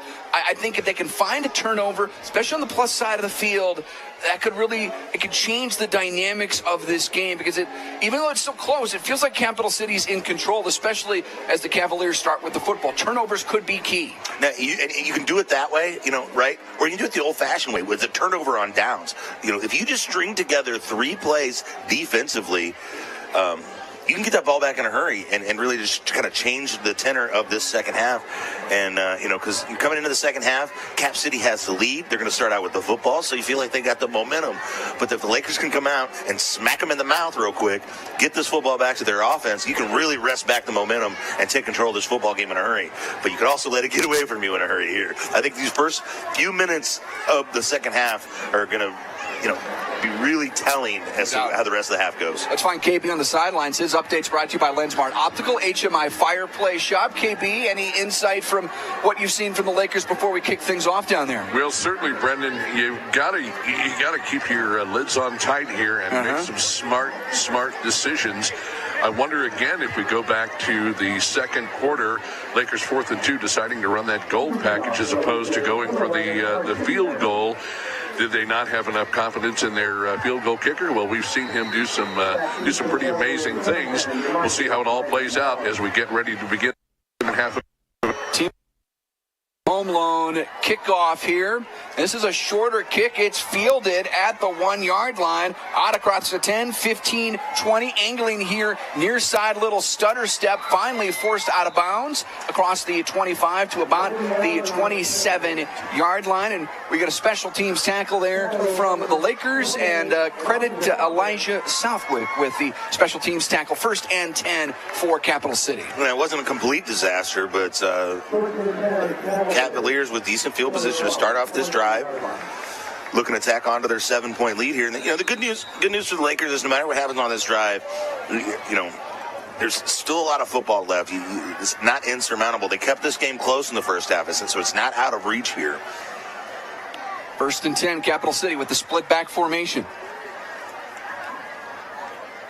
Not a lot doing there. Lakers win play 1. That's our Mid-City Lumber game plan. Win every play. The Hoggies up front doing some work. And that's how he has Rios in there. You got to stop the inside run first, and like I said, that means you got to commit some resources to the middle of the field, which means you're susceptible to outside runs. But if you can't stop the inside run, coaches, it'd be like a 12-year-old playing Madden, go back to the same play over and over and over again. Lakers stacking that box with 7 on second down. Out of the gun, Schaefer, quick pitch to Thomas, trying to get to the perimeter. Cuts it back left, still on his feet. Stacked up, Muff there to finish him off. Not a lot going there for Thomas. Lakers do a great job of stringing that play out on the edge, fellas. And to stop a running game like this, and when you're pushing everybody up to the line of scrimmage, that means guys like safeties and cornerbacks, defensive backs are making tackles, have to make tackles. And be solid technique and solid position. Do your assignment football here. You have a chance to turn the football over to this high-powered Laker offense here. 3rd and 6. They're not in this position very often tonight. The Capital City offense off schedule. Out of the pistol. Schaefer's going to throw over the middle. Complete. Trying to lean for that line to gain is Marcus Driver. Man, it's going to be close as it is 3 or 4 times already tonight. The near official is given one spot. The far official's another one. It's a first down. Right on the line to gain as Driver moves to change. 1st and 10. Capital City, as they've almost already burned 2 minutes off this third quarter clock, and they've run a handful of plays so far. Yeah, the junior Driver there knew exactly how much he needed to pick up a first down, got right to the sticks. And the Lakers are going to have to reload and stack 3 plays together defensively again. 1st and 10. Capital City with the ball up 14-7. Just underway here. About 2 minutes gone in quarter number 3. Schaefer hands it off to Thomas. Spins out of a tackle. Bounces it outside. Bowen tries to bring him down from behind. Forces him out of bounds, but not before Thomas picks up 5 yards on first down. Yeah, give credit Bowen, though, at 185 to bring him down one-on-one out there in space is an accomplishment, even though they gave up a chunk of yardage there. Actually, a 4-yard gain, and of course, Caden Bowen, our Polylift player spotlight tonight. Hope that you had a chance to hear from Caden during our Summit Natural Gas pregame show tonight. Yeah, and Cavs not going to be in any kind of hurry. They are not in any type of hurry. Clock winding, 9:15. New Spring Wellness Center time check. Lakers down a touchdown on 2nd and 4. Schaefer, fullback dive up the middle. Lakers do a good job of shutting it down. DeMott in there. Hare in there. 3rd down. Another big 3rd down here. Keeping the Cavaliers in their own territory here. 3rd down and 4, the situation. But yeah, it looks like Cavaliers are trying to shorten this game 100%. as much as possible. 100%. Not even breaking the huddle until there's 13 seconds left on the play clock. So a first down would allow them to burn another 2 or 3 minutes. Can the Lakers stop them? Schaefer at keeper right's got the first down and more, plus side of the field. Going to mark them down at around the 49-yard line. It's a gain of 7 and a Capital City first down. And I think the Cavaliers are content to just burn the clock, move the chains, but it means that they're asking themselves to, they have to be perfect over the course of a series of plays, right? Because if you get behind the chains at all with this method, you're in trouble. And if the Lakers do stop them, all of a sudden tie the ball game, they burned up their opportunities to come back. I can think of maybe once or twice where Capital City's been behind the sticks tonight. It has not been very often. 1st and 10. Schaefer again keeping it left. He gets sandwiched down at the 46-yard line and was finished off there, I think, by DeMott. Indeed, DeMott. But, if they get 4 yards every first down, it sets them up. 100%. It sets them up right where they want to be on 2nd down. But it also means if the Lakers can come up with one play here and stop them in the backfield, then they got something to think about on 3rd down. That's not where they're comfortable. They're comfortable on 1st and 10. They're comfortable on 2nd and 6. Nearing 7 minutes to go in the third quarter. First drive of the half. Play action. Schaefer wants to throw deep down the left numbers. Has a man. Batted down. Big time defensive play by Roth as he was stride for stride with Marcus Driver. Yeah, did not get fooled by that at all. Was right with him every step of the way. Puts that big paw up right at the last second and knocks it harmlessly to the turf. Lakers facing a big 3rd down here where you wouldn't think the Cavaliers would feel super comfortable, but they seem to come up with the right play at the right time in situations like this. Now I feel like it's the Lakers' turn to come up with a big-time individual play. That was an Oak Star bank play to bank on from Roth. This is 3rd and 6. Motion far side. Schaefer split backs behind him. We get a whistle. Man, I was just getting ready to say, we haven't seen a top deck penalty flag in a while. And there we go. There's the delay of game. There's a top deck penalty flag we can get behind. And hey, fellas. And that's where that loss of urgency kind of came back to bite them a little bit. And they're going to play behind the sticks. On 3rd down. Certainly not what they're built to do is convert on 3rd and 11. So what do the Lakers do here defensively? Do you play it safe? It looks like they're going to have 2 safeties back, but do you send some pressure? It's in the DNA of the Lakers defense to send pressure in a situation like this. Good idea to force the issue here, I think. Pistol look. Schaefer rolls the pocket left, eludes one tackler. He's going to go down, sacked, back at the 6. Is it Brady Mills again? It is. He came from the outside linebacker position. They did send the heat, and it paid off for the Lakers, forcing the Cavaliers to punt this ball away. Under 7 minutes left in the 3rd quarter. Lakers looking to come back, trailing 14-7. The envelope, please. Brady Mills is a Butcher Shop Golden Pork Chop Award nominee right now, no doubt about it. Mark him down, folks. And this is going to force a quiet side, quick shot, change of possession. But look out, Bowen rushing that punter. It allows Borpay to back up, muff the punt. He picks it up just in the nick of time, and he's going to try to return it. Running down the left boundary, forced out of bounds across the 20-yard line. Wow. Made something out of nothing. That was dangerous. It was scary, KB, absolutely. Roughly an 11 or 10-yard return by Borpay. On that quiet side, quick shot, change of possession. Special teams coach said if it goes over your head, let it go. Borpay he wasn't quite sure. He kind of followed it back a little bit. Maybe it would have been wiser to let it go, but he was in that no man's land. Yes. Kind of that in-between territory. Yes, sir, absolutely. 1st and 10 Lakers, ball just across the 20. Carson's going to throw, first down, little screen to Hare, turns it upfield, going to get swung down across the 25-yard line. Might have gotten 5, maybe 6 yards on the play. Yeah, that receiver, the defensive back number 6 who was covering Hare, it was calling for a substitution before that play. They went right after him. The dial it down is a little late to move, but there they are. 2nd and 4 from that left hash. Screen, other side to DeMott. Turns it upfield. Has some space. First down. Knocked down at the 35. Gain of 8. Move those chains. Butcher Shop. First down. Pass and catch. Durnin to DeMott. The little drive starter plays there. Easy, confident passes. Positive yardage there. Hare looking for some communication. Couldn't see the play. Now he's got it. Now they're on the same page here. Lakers down 14-7 with the football. 1st and 10 from their own 35. Right hash. Durnin steps up as he feels some pressure. Little stiff arm. Tries to get to the boundary, and he's out of bounds across the 40 to roughly the 41. Gain of 6 yards. Quality gain by QB1 on first down. Picked up a nice little block by 14. Orrin Borpay on that one. Trying to keep this drive alive. Looking for that unlimited RV drive of the game. Look out for their 2024 blowout sale. Unlimited RV is your ticket to unforgettable adventures. They're veteran-owned, family-owned. Give him a little more there. This is 2nd and 3 from the 42. Durnin with time in the pocket. Throws, deflected, incomplete, off the shoulder pad of Jennings, and that was a dangerous turn of events. Whenever that ball, it felt like forever before it came down. Doesn't that show you Carson Durnin's arm strength? How off of a shoulder pad and stayed in the air there shows how much power was behind it originally, coming off of that right arm at number 11.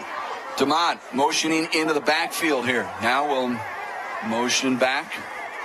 They were trying to pick up with the hard count there. The other thing it does is it forces the other team to kind of give up and show their cards a little bit pre-snap when you do the hard count. Motion again, fake to DeMott. Throw underneath, complete, first down and more. Inside plus territory. 1st and 10 catch to Machino. Yeah, shot first down. Machino in open space, sure hands there. Picks up the first down. 5 minutes, 20 seconds left in the quarter. Lakers trailing by a touchdown. Can even the score here on this drive. Gain of 12. Durnin to Machino on 1st and 10. Carson feels pressure up the middle, throws to his right, and it's intercepted. Is that Richardson again as he brings it inside the 45? There's a flag down, but Jarquez Richardson, who's got 2 touchdowns and maybe an interception, depending on the top deck penalty flag. It's going to be against the Cavaliers, boys. I think he got there early, and that's why he's able to come away with that football. That's absolutely right. A top deck penalty and a pass interference. What a change of events there. I mean, that turn of events there could have ended the Laker drive, put the Cavaliers in really good field position here with 5 minutes left in the quarter, and a chance to tack on to their 7-point lead against the Lakers. Instead, Lakers get the football, should have a first down or close to it. What's important is, yes, the Lakers have the ball. And they're going to be deep in Cavaliers territory here after the penalties yardage assessed. Yeah, all the way down to the Capital City 31-yard line. So erase the pick by Richardson. He picks up the DPI. It's 1st and 10. Durnin quickly swings it out right side. Jennings on the screen. Gets to the boundary, out of bounds. Inside the 30 to roughly the 26 or 27. Positive gain on first down. And you wonder how the Lakers were going to adjust to the pressure that they were getting earlier in the first half. And it looks like they're just going to the quick passing game, just getting out of Durnin's hand in a hurry. Nice, simple completions. Lakers down 7, 4:54 in the third. New Spring Wellness Center time check. Durnin looks right, rolls right, throws deep for the end zone, and a little too strong. And I'm not sure if Borbet got tied up there with Richardson. It's incomplete. Borbet one-on-one. Like that in a lot of situations, but against Richardson, I don't know. And number 12 has been a difference maker tonight. He did pick up that DPI a moment ago. This is 3rd and 4. This is okay. Looks like they're going to be bringing heat around from that backside again that's been so successful. But I think the Lakers recognized it because they were kind of. Dickerson again motioning into the backfield. Fake to Dickerson. Left and threw well short of Deontay Hare. And Durnin wound up on his backside there and is a little worse for wear as he gets up. Yeah, he kind of skipped that pass. Uncharacteristic for him. Brings up 4th down and 4. Checking on that knee of his, too. But they're going to keep the offense out on the field. Do you try to draw him offsides with the hard count first? From the 25. Durnin the snap. Looks left. Throws deep left, and it's intercepted at the 6-yard line. This is definitely returnable. Down the numbers right side. This is going to be 6 going the other way for Bryant Burton. Touchdown, Capital City, despite the late pursuit. Carson Durnin almost brought him down at the goal line as he chased with everything he had. But it's 6 going the other way, and that is a monster play, unfortunately, in this football game. Yeah, I mean, he was moving there to catch up, but too little, too late. And he almost felt like for a second, it's like, oh, who cares? It's almost like an arm punt. An arm punt, exactly. But that number 6, Brian Burton, I don't know if they accounted for the speed that young man has. He was a blur going down the right side. Then impressive for Durnin to make up what he did make up. It sure was. Heck of an effort by number 11. But unfortunately, Schofield's PAT makes it a 2-touchdown game. Capital City up your Smith and Gustafson score 21-7 on top of the Lakers. It's Laker football powered by Polly the Boatless. 93.5 Rocks the Lake and KRMS TV. When you're ready for a remodel, DKB Showroom is the place to start. You'll be amazed at the size and quality of selections we have to start your project. And with decades of design and plumbing expertise, no job is too big or too small for DKB. Call and schedule your appointment today. At DKB Showroom, we do kitchens and baths better. See our beautiful showroom in Osage Beach or visit dkbshowroom.com. On 93.5 Rocks. Let's go! 21-7, your Smith and Gustafson score on the pick 6 darn near I had about 94-yard interception return there, fellas. Yeah, game-changing play, man. Game-changing play.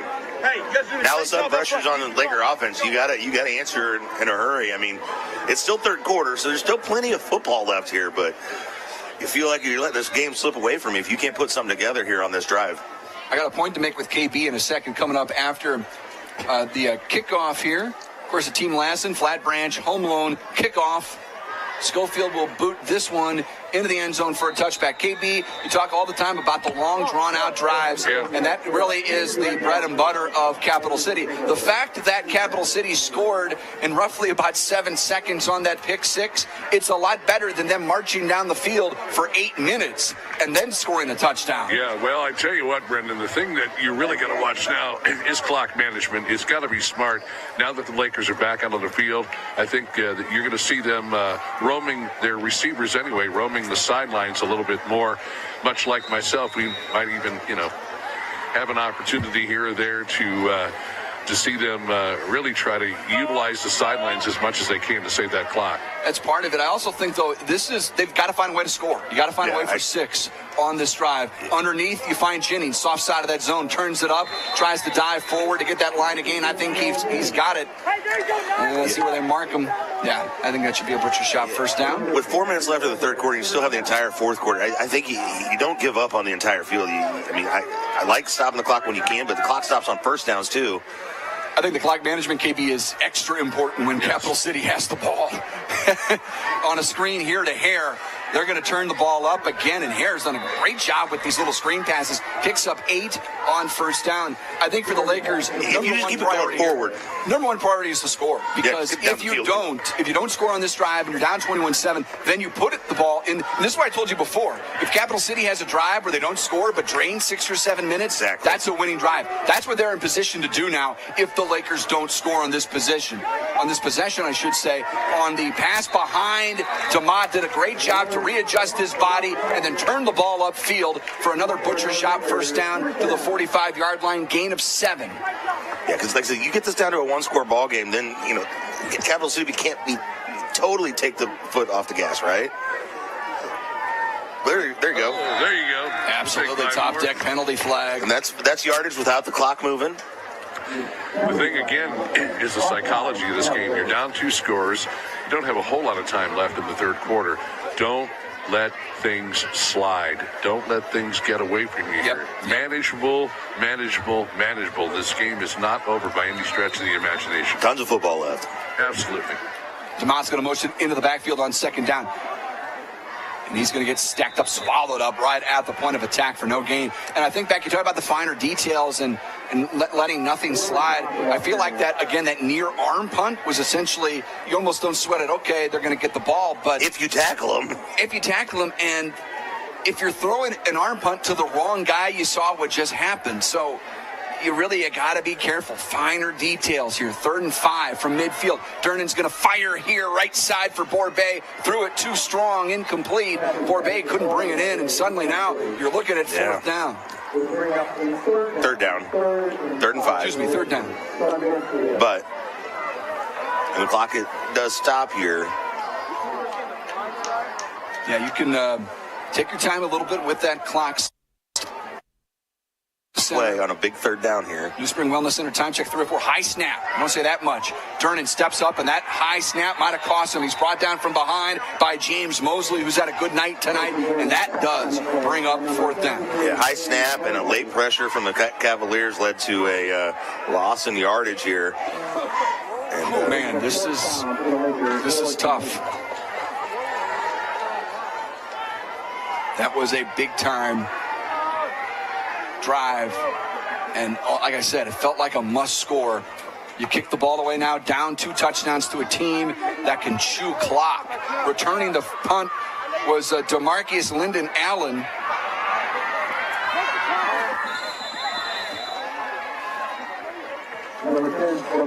It's a net, you wind up not really flipping the field so much there. So now calling upon your defense to string together a series of either one huge play, which would consist of a turnover, or string together 3-4 plays in a row. That's what you're asking out of your offense here right now. Capital City fumble would be so sweet right about now. They've been so good at protecting the football tonight. Yes, they have. But yeah, if you go in there, punch at it, strip at it any way you can, now is the time to do it. All right, here we go. 1st and 10, Capital City up by 2 scores. Late here in the third quarter. There it is. Ball on the turf. And Capital City's going to maintain possession. But, it's a wasted down, although the clock will keep moving here. Right, this is a situation they could milk a minute or 2 off the clock, but if you force a 3 and out, you don't care about that. Right. You get the football back and you're back in business. And step 1 is complete. Yes, it is. We're inside, I should mention, the Earl's Freshwater Marine 2-minute warning.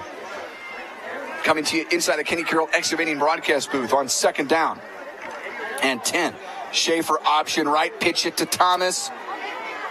Strung out again. Lakers do a good job not allowing him to turn the corner. Mills was there again to help bring up down, but does bring up 3rd and somewhat manageable. 3rd and 4, 3rd and a short 5.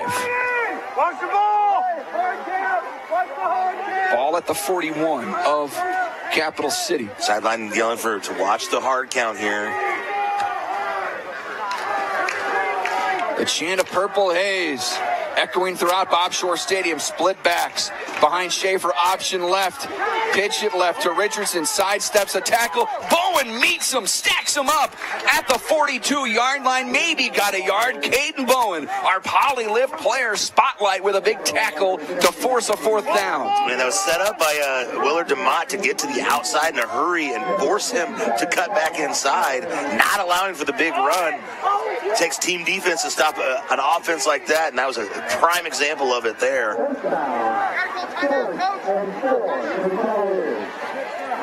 They're leaving their offense out there on the field? They are. For the moment, 4th down, and now we're going to get a whistle and a timeout by the Lakers. A resort at Lake of the Ozarks timeout. We'll take one as well. 4th down when we return. Laker football down by 14. 93.5 rocks the lake. KRMS TV. It's all powered by Poly Lift Boat Lifts. Back after this.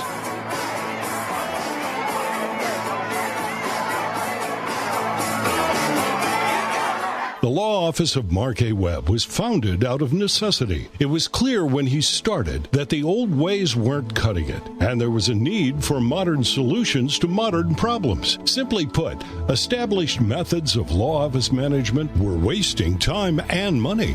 So he set out to bring his approach to the 21st century. Every effort's been made to incorporate technology into practice, helping make your experience modern and comfortable. That's the office of Mark A. Webb. Lakers football, 93.5 rocks, KRMS FM, Osage Beach. You're listening to Laker football on 93.5 rocks. KRMS Osage Beach, delivered to you by, produced by Design and Print Co. 4th down and 4 for this Cap City offense. And again, it looks like the offense on the field. Split backs behind Schaefer. Capital City up 14. It shows you the confidence. And now we're going to get another timeout. This one is by Capital City as they tried to draw the Lakers off. We'll keep it here this time on this resort at Lake of the Ozarks timeout. Yeah, check out that YouTube chat there. Got folks checking in. Kara Coleman checking in from Jeff City, Missouri. Got Tyler McDuffie always listening in. Always good to hear him. Freak Nasty coming in from Backwater Jack's Kitchen. I know they've listened to us over the years. Sounds like they've upgraded to the YouTube. Appreciate all you guys listening there, watching on the YouTube. I know Shane and the boys and girls over there at Horseshoe Bend Bar and Grill are always checking us out. Matt Kirtley from HMI Fireplace. And I know my friends at Woody's are watching there on the TV screen in the corner TV. You know, guys, that timeout for the Lakers was so necessary to calm things down. Yeah. And a couple of the coaches were literally screaming, we need to take a timeout. Let's take a timeout, calm things down. A little pandemonium on this side of the field. And, of course, that clock, 32 seconds left in this third quarter. That thing is going to be, that's going to be the focal point of the rest of this game. It sure is. Now we're getting ready to enter the fourth quarter. I think the Lakers were taking a little bit off guard there that the Cap City kept their offense on the field. I think they were fully expecting a punt, and that's why they took the timeout. And offense still on the field. Out of the pistol. Double back. Richardson in motion. Schaefer the snap. Will throw right, off, and deflected, and intercepted by Dickerson. See if he can find some blockers down the right boundary. Forced out of bounds, roughly the 36. Going to be a return of about 12 yards on the pick. Worked out for him, but you almost just wanted to bat that one down to the ground there and take the ball back. But either way, Dickerson gets him inside Capital City territory. They take a big risk there, going for it on fourth down. Lakers see if they can make him pay here with 21 seconds left in the third quarter. Chance to cut into this 21-7 lead. Call it an Oak Star bank play to bank on. It's also a quiet side, quick shot, change of possession. Lakers back in business, down 2 touchdowns late here in the third. On 1st and 10. DeMott motions into the backfield. Fake to him. Throw underneath inside the 30-yard line. It's caught by Jennings. A little shy of the line of game. Rolls ahead for a little bit of extra yard there. Clock winding. 4, 3, 2, 1. One more play. Screen. DeHare, far side. Turns it upfield. Little stiff arm as he reaches forward to pick up an extra yard and pick up a butcher shop first down as we reach triple zeros here in the third quarter. Lakers have it moving, driving. When we come back in the fourth quarter, Sandy will check in as well. It's Laker football powered by Poly the Boat Lifts, 93.5 Rocks the Lake and KRMS TV. Where the heck did you get this floor? The difference between an average home and a beautiful home may be something as simple as your countertops. When you choose Ozark Granite, you choose to have a beautiful home. Granite countertops in your kitchen or a granite vanity in your bathroom will last for decades and increase the value of your home. Come check out their remnants at great prices and stock slabs. Ozark Granite is located just off F Road in Sunrise Beach on Crawford Drive. Call 573-552-5774 Ozark Granite.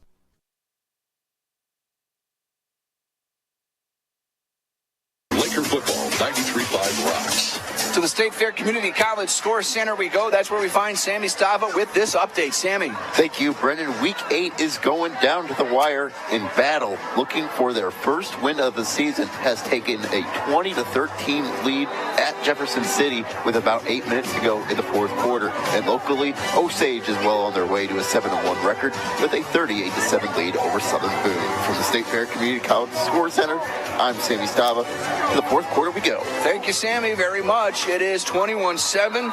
Lakers are down, but they've got the football. 1st and 10. Durnan swings it out in the flat. Screen on 1st and 10 is going to get a couple out to DeMott. It's all right. Good way to start a drive. Something positive, something going. Does get the clock rolling here. Gives you a chance to get right up on the football. Keep the pressure on. 2nd down. Oh, no. Fumble. Oh, no. On the snap. Lakers and Capital City scrum for it. Capital City says they have it, and they do. On the bad snap, coming away with the football for the Cavaliers is Reese Turner. And I tell you, we talked about it earlier tonight. The center quarterback exchange has been darn near flawless for the Lakers this year, Luke. Two big that ones. Time, it was not. Yeah, a couple miscues. Couple earlier, yeah. Don't know if it's a cooler weather or what happened, or just a lack of concentration. But Lakers had a golden opportunity there to punish the Capital City Cavaliers for giving the football up, and it brings me back to the Mid-City Lumber game plan. Win every play, the finer details. The Lakers have just lacked those finer details at times tonight. 1st and 10, Cap City. They've got the lead up 14. There's a bad pitch. The ball's on the turf again. Picked up by Thomas. Oh, my goodness. He bounces to the outside. He's going to get a positive gain somehow out of it. After all of that, brings it out across the 30 and a gain of 7. Wow. Cavaliers looking to give the Lakers a gift there. They just would not accept said gift. They sent that thing back. Post is unpaid. And quite frankly, Thomas was just barely tripped up there going down the boundary, and he had a lot more in view. He settles for actually 8. They spot it at the 30. Just underway here in quarter number 4. Capital City up by 2 scores. Motion here to the far side. Split backs behind the quarterback, Schaefer. There's that inside handoff and a tough run up the middle.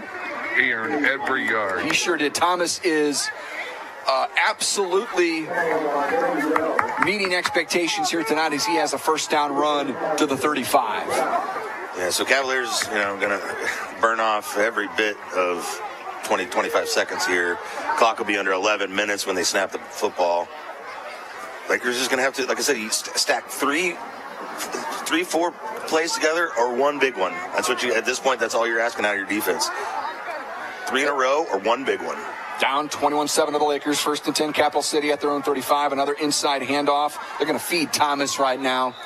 Feed the big man as he brings it out for a gain of 4.5. Just shy of the 40-yard line. We're going to get a whistle here. Got an injured Cavalier on the field. Right there about the 44-yard line. It's going to send both teams to the sideline. Maybe a cramp? They're treating him like it might be KB. Addressing the left leg, and I did not make out a number. Guys, I'm going to have to duck out for a minute. All right, buddy.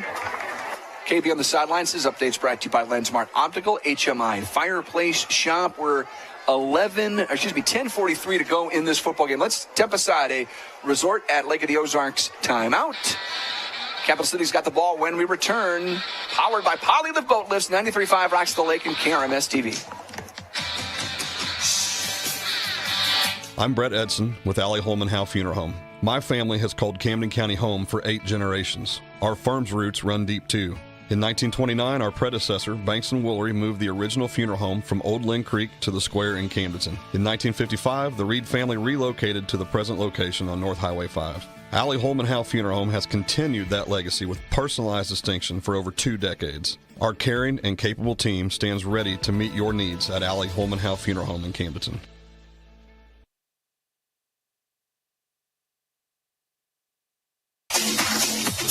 Your home for Laker football, 93.5 Rocks. Brendan Matthews, Luke Hagedorn with you inside the Kenny Carroll Excavating broadcast booth. Lakers down 21-7, Capital City with the football in this critical district game here tonight. Handoff to Thomas. This time the Lakers stack him up, swallow him up without an opportunity to gain much, and brings up 3rd down. Again, to reiterate, folks, if you're just joining us tonight, the ramifications of this football game, huge in districts. A Laker win, they'd probably be the 2 seed. Lock it in. A loss, they may be as low as a 5 seed and start the playoffs on the road, maybe at Rolla 2 weeks from tonight. Same for Capital City. They're playing for that 2 seed. Helias in a world by themselves. They'll have the top seed. But the Lakers could have a date here with one of their former conference mates in a couple of weeks without a win here tonight. Lebanon's in play as well. There's an option play, and it's enough for the first, I think. Very close to the line again. I think that's Richardson this time. Golly, has he been good. I mean, again, a lot of these guys, Richardson, Jr., Thomas, Jr., quarterback Schaefer, Jr. This is... I mean, get used to it, Laker fans. This basically, this core is back one more time next year, and we'll be at Capital City for that one. Yeah, first time. They've had to come here twice, and thus far, not intimidated by the JOD, performing really well, run their offense the way they want to run it, and the way they want to run their offense right now is from the huddle as the clock ticks down. Yeah, that's the thing about Capital City here. They've come into this building twice in monster games. Last year's game was an actual playoff game. This game tonight with huge playoff ramifications. 1st and 10. Schaefer hands it off on the option. Not a lot there. Lakers shut it down, but the clock is winding. Now inside 9 minutes. New Spring Wellness Center time check. Lakers down 21-7. Step 1. You got to stop them on 1st down. Keep it under, 2-3 yards. Anything less than 3 yards, I think, is success on 1st down. If you can stop that, but then you have to follow that up by making another play on 2nd down. And I feel like the way things have gone tonight, the Lakers would really do well to have a short field to work with when they get the ball back. They got work to do to have that. And again, inside handoff. This time the Lakers are ready for it. And again, at this point, Capital City sticking to the script and Camdenton delivering and executing the plays they know are coming right up the middle.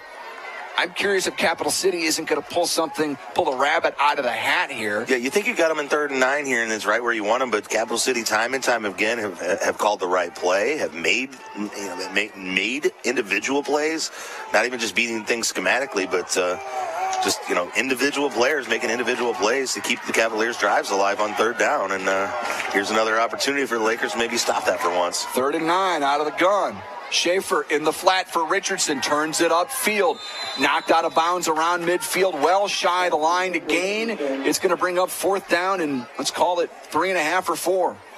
Oh, man, they're going to put him right at midfield, so it's more like a 5-yard. It is, yeah. They've marked him even shorter than that, yeah. So great spot from a Lakers perspective. And the fact that he went out of bounds stops the clock. 7 minutes, 37 seconds left. Looks like Cavaliers sending in the punt unit. Lakers certainly have 2 return men deep. I think we got KB back down there as well. Lensmart Optical, HMI Fireplace Shop. Hello, friends. The Lakers can do. They've gotten after the punter a couple times tonight. They're going to get after him again here. Almost blocked it. Did Bowen.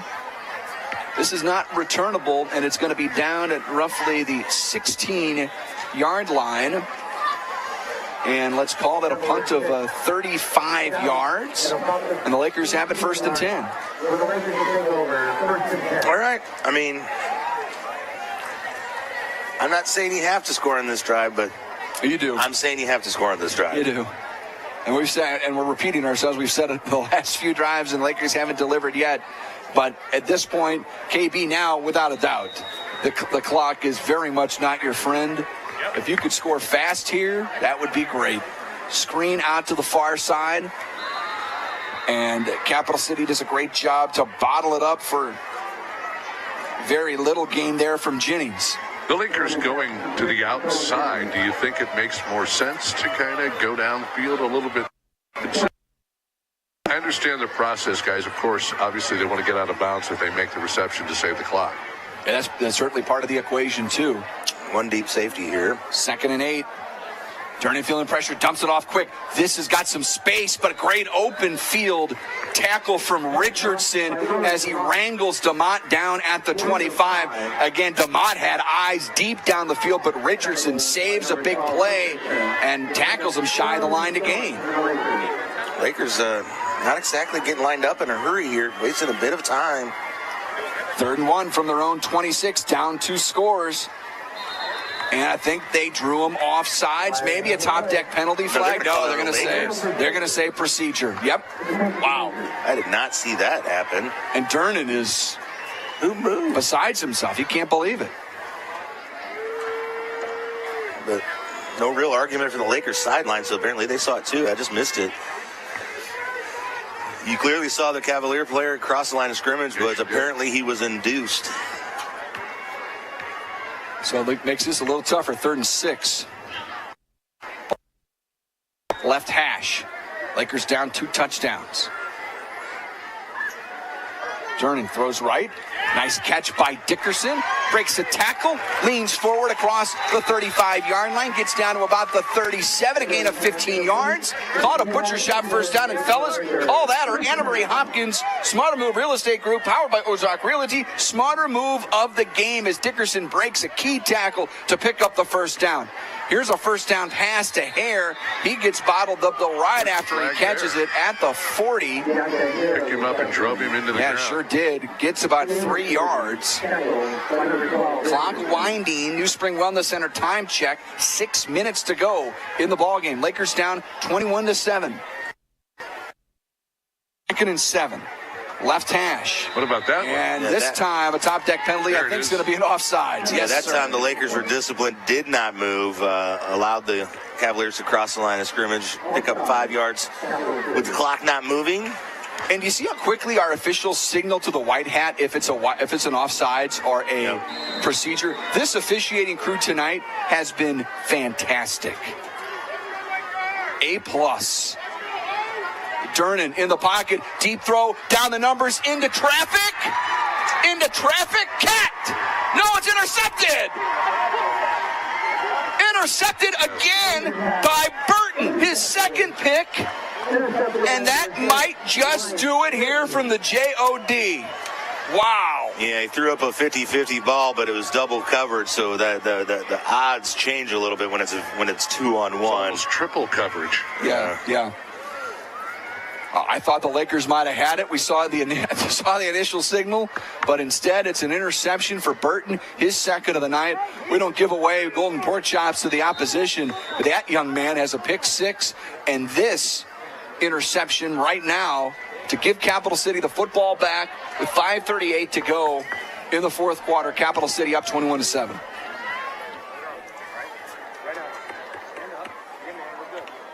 Handoff up the middle. Thomas. Again, the Lakers bottle him up. Again, admittedly here, if there's a criticism on the Capital City side, they have been extremely vanilla on the offense their last few series because they've almost kept Camdenton in this game just barely because they haven't done much to pick up much yardage, pick up many first downs, certainly threaten to score. A score would certainly end this thing. But Camdenton, again, still with life, second and long. 2nd and 9 from the 28, split backs behind Schaefer. Fake the handoff. Instead, the pitch to Thomas to the outside. Dickerson chases him down, brings him down behind the 25-yard line for a loss of 4 yards. We'll take the hold as well. Yeah, but again, this may be another situation where the down, you stopped him for a loss despite the hold. You decline this penalty as well and take the down. I think you need the down. I agree. Then you had a little jaw in between both number 3s of the Lakers and of declining it. Yeah. That's the right call. Yeah. Thomas got up and was jawing a little bit with Dickerson after that play, and the referees kind of let it keep going. They had a penalty assessment to deal with instead. So let's put Dickerson up there as part of our golden pork chop from the butcher shop nominee. He's got an interception and that big TFL. Watch the ball, do your job. Watch the ball, do your job. I like that. That's good advice. They wind the clock here. Get a chance to get the ball back once more.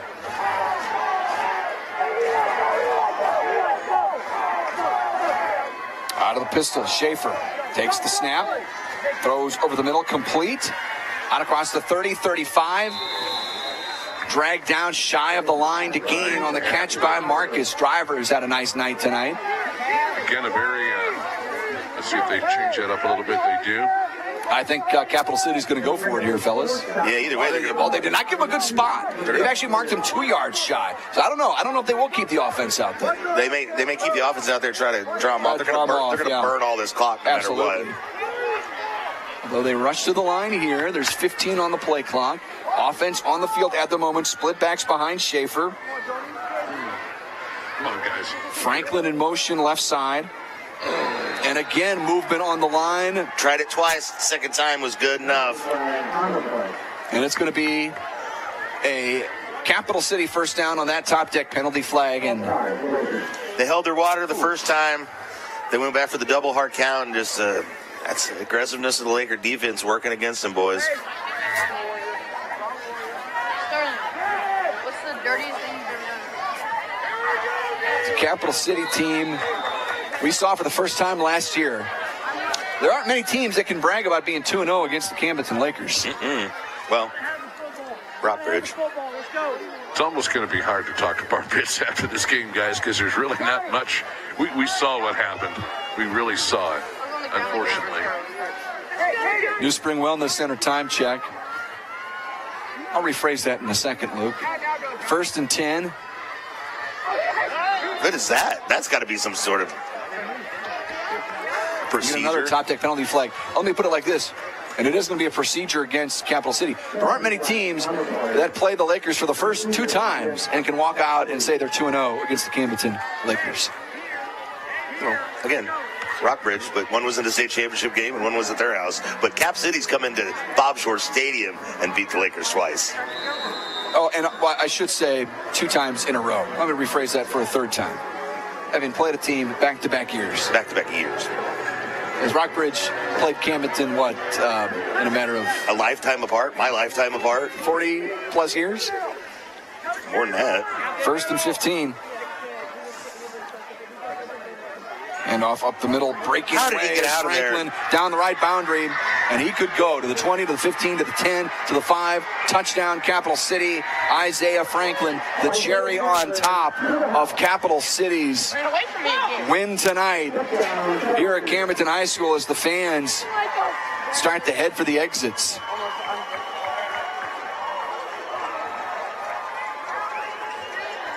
This is going to be one of those games when you look at the final score and you're like, man, Lakers really got it handed to them. And they certainly got, Capital City was a better team tonight, but not a 28-7 better. But that's what happens sometimes in these football games. You start taking chances, trying to get back in. When you go down swinging, sometimes the final result looks even worse than it really was. But I would say they really haven't gone down swinging. PAT is good. Your Smith and Gustafson score. Capital City 28, Camdenton 7. We'll step aside. It's Laker football, powered by Poly the Boat Lifts, 93.5 Rocks the Lake, and KRMS TV.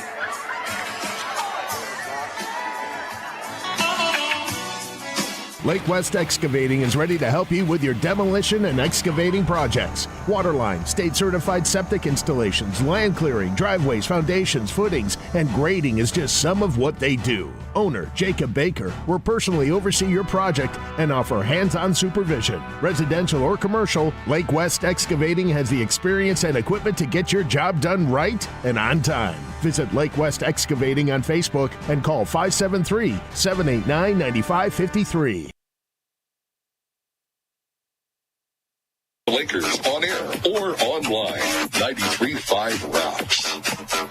Brendan Matthews, Luke Hagedorn, inside the Kenny Carroll Excavating broadcast booth. KB down on the sidelines. Brought to you by Lensmart Optical HMI Fireplace Shop. KB, the vibe down there would be? You can almost hear a pin drop. Yeah. It's a shame. I think these guys kind of got in their own way tonight. This is a Team Lassen Flat Branch home alone kickoff about to come. I've got a thought here in a second.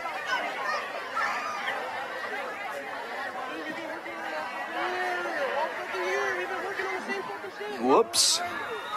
Over the head of Borbet, and that is... Sorry. It's going to be a touchback. My thought is this. What happened to the run game? Not so much the gold package, which I'm not sure is something you need to run all that much. Guys, this diversified offense we saw at Rockbridge. The offense we saw at times last week where you could run the football. Now, maybe Capital City's just really good against the run, but, man, you got to try it more than never, right? They've hardly done it. Here's another swing out to the flat. And this is here. This is now, to be fair, as Hare picks up the first down, that's worked on first down. You've picked up 4, 5, 6 yards. Guys, it's been second and third downs. But the Lakers just haven't been as good. They've been pretty good on first down. Swinging it out wide, Brendan, and then really relying on the receivers to do the job after that. I mean, we just haven't seen a whole lot at all from the run. Second down again in the flat. Machino this time a little stiff arm as he brings it out to the 40, picks up 3, maybe 4. As they're going to bring Cap it. City player. That's Mosley, who's had a good night tonight from his linebacker position, who's writhing in pain down at the 40. Looks to be a little worse for the wearer. Staff makes it to him first. But, this is going to be a break in the action here because I think he's got... no, is it just another cramp too? Looks like it might be. Let's step aside, though. Resort at Lake of the Ozarks brings you our timeouts. We'll come back. Lakers with the football down 28-7 late in the fourth. It's Laker football powered by Poly the Boat Lifts, 93.5 Rocks the Lake, and KRMS TV. You'll want to get to know this trusted landscaping materials supplier. Ozark Stone Yard carries the highest quality products at reasonable prices. They have a wide variety of ledge rock and flagstone and other materials you need for any residential or commercial landscaping project with direct loads to the client. Check out services they offer, photo gallery, and location on ozarkstoneyard.com. It's time for your yard to get stoned. Ozark Stone Yard.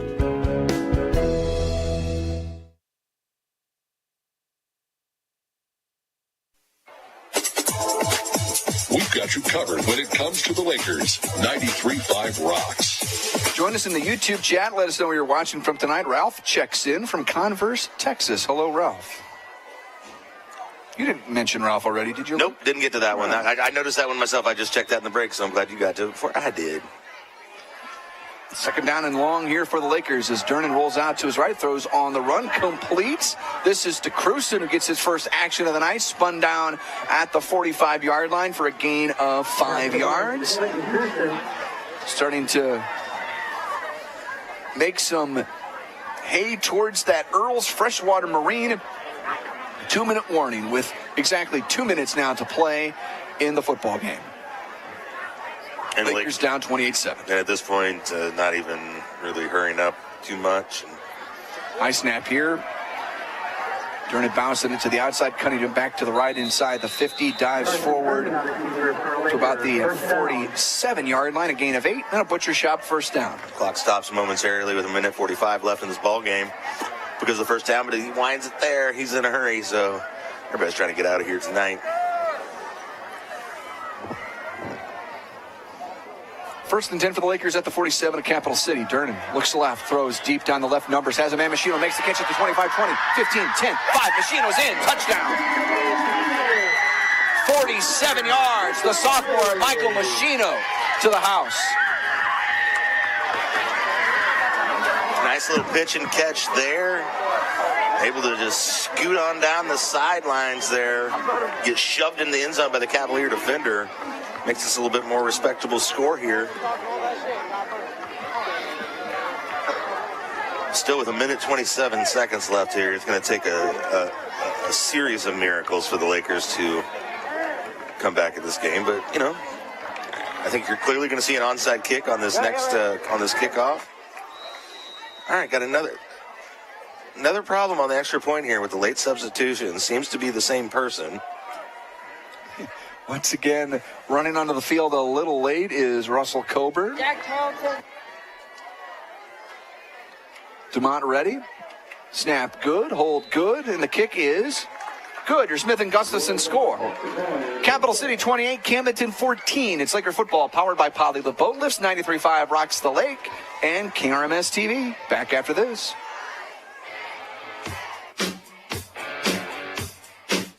Being a successful Laker athlete takes hard work, discipline, and teamwork, much like our work here at Polylift Boat Lifts. If you envision your team being the best, you will be the best. The effort you put into building your team and working together as one unit always pays off. And remember, Lakers, who's got it better than us? Congratulations to all the Laker athletes from all of us at Polylift Boat Lifts. We don't just build boat lifts, we build Poly lifts.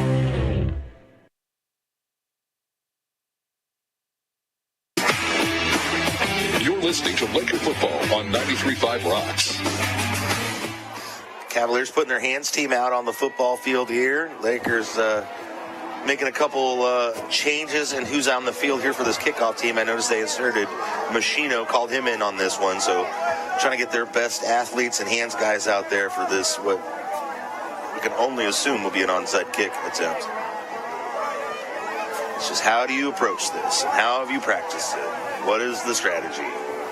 Team Lassen, Flat Branch home loan kickoff and onside coming. Durnan to try to execute it. Lakers looking to get the football back and give themselves a glimmer of an opportunity.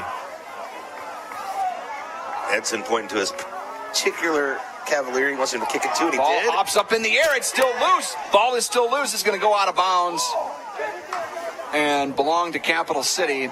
A good attempt, though. A good looking onside to give yourself a chance. KB down on the sideline there amongst the Lakers, with the Lakers down by 2 scores. KB, it's going to be a night where maybe if you're on the Camdenton side, you ask certain situations, what if? But ultimately, the Lakers are going to have to look at a defeat here tonight. What if they ran the ball a little bit more? We saw a couple of opportunities where they tried to run it up the gut. That didn't seem like it was going anywhere, but I'm still questioning the 4th and 2 call and bringing out the gold package and not going for the points there. I mean, obviously it's not going to factor into things now, but that was a rather interesting decision. Well, I'm with you, KB, half on that. My thing would be, why didn't they go for it 4th and 2 with their regular offense? There you go. That would have been that's my issue there. Maybe that's the question to ask. Yeah, but I think yours is valid too. I think that's an interesting pivot point in the football game, no question about it. 1st and 10, a minute 27, and a handoff up the middle, and Thomas there again. Thomas hasn't had the explosive runs like he was threatening early, but still, this guy, golly, you have to play him for one more year. He's back. Yeah, but just the threat of his explosive runs opened up so many other things, and this is a good Capital City team. They've got a good thing going there in Jeff City. I'm trying to figure out how they only beat Sedalia last week 21-14 as they line up with the victory formation. How the heck did that happen? This Capital City team looks legit. And with all due respect, we've seen Sedalia. They haven't looked all that good. They came through here. Yeah, they came out and they scored 2 quick early ones on them. Looked like they were going to run rush shot over them. And then they just kind of, took the pedal off the metal the rest of the game. A little bit, yeah. And then allowed Sedalia to get back in the ballgame. But it was coming off of a tough loss against Elias where they kind of got their tails kicked. But I think they used that Sedalia as a get-right game and got themselves right for this Friday night against the Lakers because they're going to walk out of here with a 28-14 lead win. I want to say this. The Laker defense, they came to play tonight. I want to make that perfectly clear. One more kneel down out of the victory formation. That's going to do it. The Laker defense came to play. The Camdenton offense, not enough chances, not enough time with the football. And ultimately, Capital City is the winner here tonight, 28-14. The Lakers fall back to 500. They are 4-4 on the year. Up and down season this year. It continues. One more game in the regular season against Southeast next week before the playoffs, which very well could be on the road 2 weeks from tonight. Capital City 28-14 winners. We've got the Element Roofing, a division of Comscore post-game show next. Laker football, powered by Poly, the boat lifts 93.5, Rocks the Lake, and KRMS TV. Being a successful Laker athlete takes hard work, discipline, and teamwork, much like our work here at Polylift Boat Lifts. If you envision your team being the best, you will be the best. The effort you put into building your team and working together as one unit always pays off. And remember, Lakers, who's got it better than us? Congratulations to all the Laker athletes from all of us at Polylift Boat Lifts. We don't just build boat lifts, we build Poly lifts. Hi, this is Jason at Hewlett Chevrolet Buick GMC in Camdenton. I want to tell you about our award-winning service department. Hewlett's Service Department was named Best Service Department in Missouri, and we take that honor very seriously. We fix your vehicle right the first time and strive to make your experience seamless by offering free transportation and a free car wash each time you're in. Come see my friendly staff today for all of your service needs at Hewlett Chevrolet Buick GMC in Camdenton.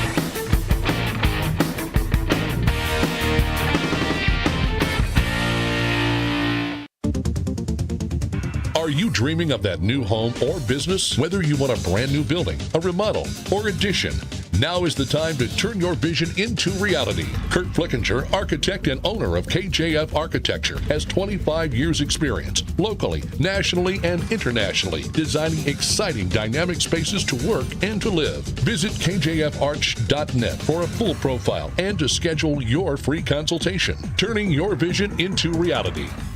Bryant Auction offers a fast and efficient way to market your real estate, cars, guns, and personal property. Averaging an auction every 3 days, we can market live, online, and simultaneously with a live and an online crowd to get you the best possible price. Our real estate auctions have brought in buyers from all over the world and gun buyers from all over the nation. 50 years in business and thousands of satisfied clients because we care. Visit BryantAuction.com and consider it sold.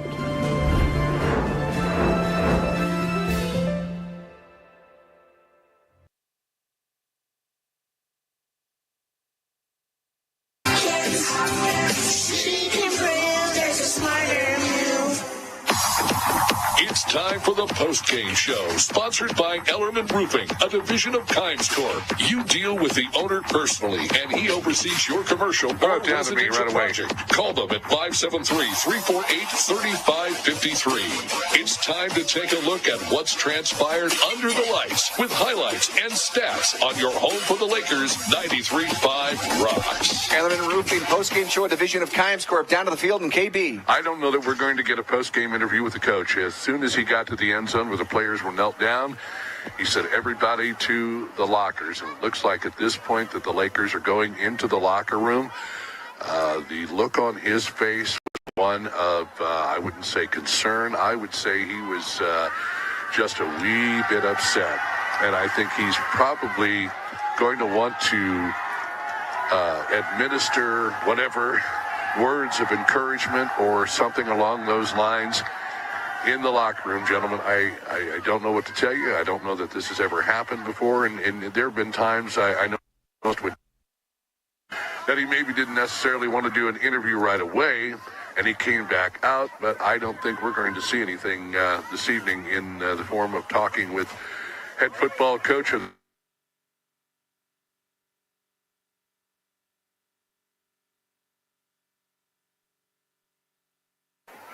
as they say. Well, as you said, words of encouragement. Words of encouragement would be probably the best way to put it. But I think most people listening can interpret words of encouragement for themselves. So as far as things go, I'll hang out down here a little bit longer, see if he comes out. If not, as always, my thanks to those great folks that sponsor my sideline reports, and that would be none other than LensMart Optical. Can't say enough about the great job that these folks do and continue to do, moving into some new digs here in Camdenton. And as I said toward the beginning of the game, looks like I'm probably going to be visiting them very, very soon because readers just don't cut it anymore. And besides, you want to be able to see, especially when you're doing important things like, driving. And then, of course, our good friends sponsoring the Man Calves at HMI Fireplace Shop, Charlie, and the entire staff over there, getting you ready for fall. I'm sure some folks are probably testing out their fireplaces and wanting to make sure that they work properly. But hey, if you don't have one, you've always wanted one, these are the folks to talk to. If you need some accessories or you want to upgrade, you can take care of it that way as well. My friends, this is going to be kind of an interesting little post game, I'm sure. We'll stay down here on the field a little bit longer, see if Bart Pitts comes back out. I'm kind of guessing maybe not. He was not happy whatsoever. All right, KB, thanks, buddy. That's KB down on the sideline. LensMart Optical, HMI Fireplace Shop. We'll keep an eye and see if Parr makes his way out. This is the Ellerman Roofing postgame show. Lakers lose tonight 28-14. Pivotal district game, and certainly pivotal for seeding here in a couple of weeks, where the Lakers will more than likely be starting off on the road. We'll see how that plays out over the next couple of weeks. Let's get to some stats. Boat lift stats. Luke, what do you got? Yeah, on the ground, Cap City rushed the ball 43 times for 203 yards. Camdenton, 18 rushes for 31 yards. Through the air, Cap City completed 11 passes on 7 attempts for 59 yards, 1 interception. Camdenton completed 34 passes on 51 attempts for 331 yards. Individually rushing, Elijah Dickerson had 2 attempts for 25. Machino had 1 for 11. DeMott had 3 for 7. Through the air, Jennings caught 9 passes for 80 yards, really effective there in the first half, and a touchdown. 16 was his long. Deontay Hare had 8 catches for 64 yards, long of 17. Willard DeMott had 7 catches for 74 yards. 22 was his long, and Michael Machino had 4 catches, 58 yards, and a touchdown with that big 45-yarder. But just really spreading the ball around, a lot of different guys, but just not enough to get it done here tonight against the Cavaliers. Michael Machino did have that big touchdown catch late. Certainly not enough, 28-14. Again, I'll say it, Laker defense, I thought, played well. Look at the 2 big plays. Pick 6, 94 yards, and then the long touchdown run where the game's kind of out of reach. Those are 2 touchdowns, Luke, at 14-7. Who knows how the game goes if those 2 plays, and again, the long touchdown run doesn't happen because I feel like there was a little let up there on that touchdown. There wasn't a lot of, let's go bring this guy down. It was like, oh boy, this game's over kind of plays, which just, those happen. So, you don't know how things like that will change. I don't know. You said it. I don't know if the final score really tells the entire tale of this one. But let's play you some of the highlights. Stover Carpet and Drapery Laker highlights from this one tonight. 28-14 defeat.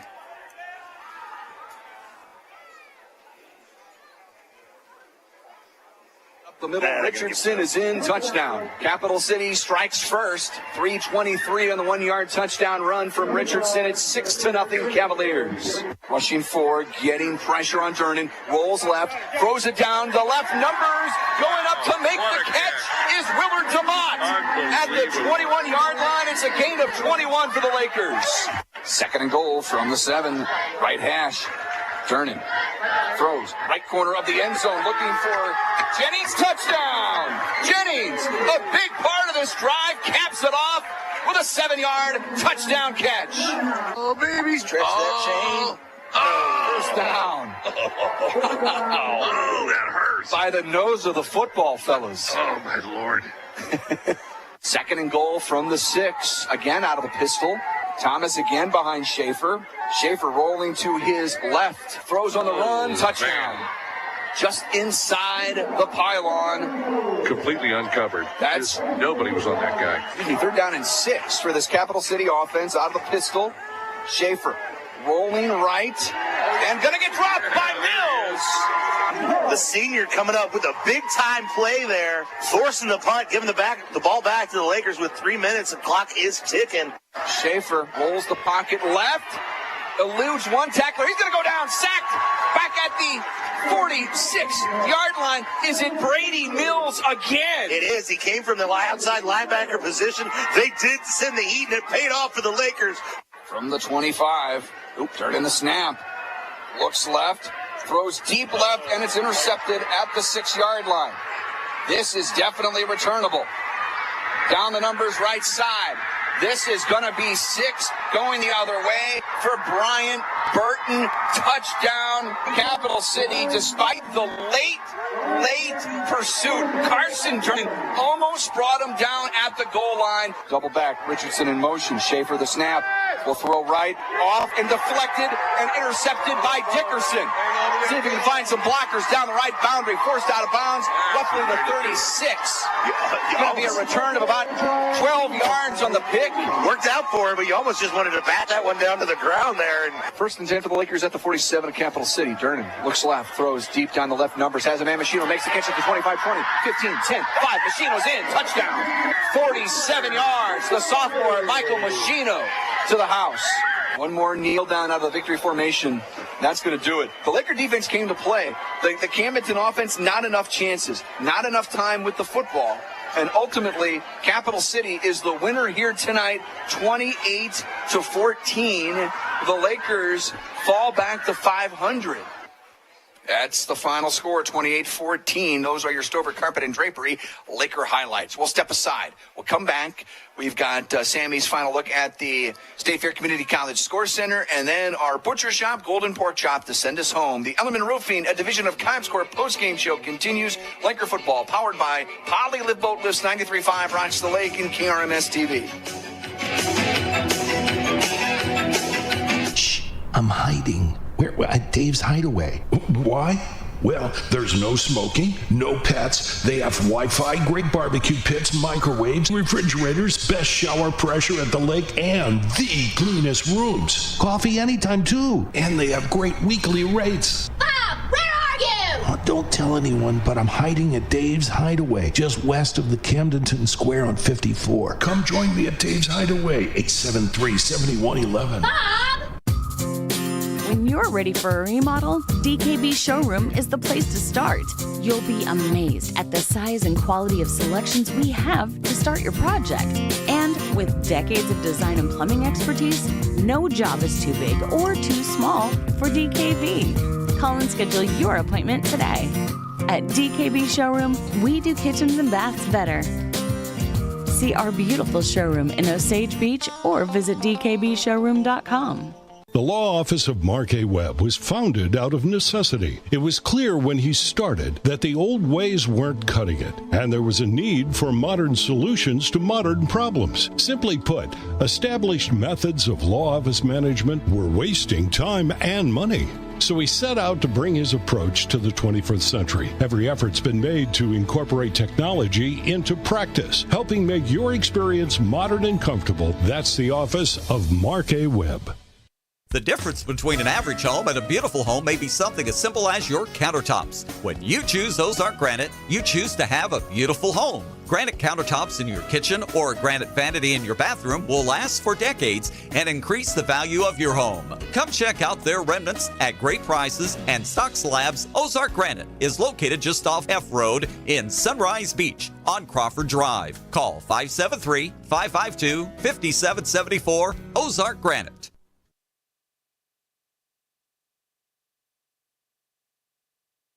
For Laker football, 93.5 rocks. Element Roofing postgame show continues. A division of Kimes Corp. Brendan Matthews and Luke Hagedorn and Sammy joined in the booth in the Kenny Carroll Excavating broadcast booth by KB. Back upstairs with us now. KB, what'd you see down there as things were winding down? We know Parr, I don't think, came back out. What are you hearing? Well, I actually went over to the locker room door and put my ear up against the glass to see if I could hear any yelling.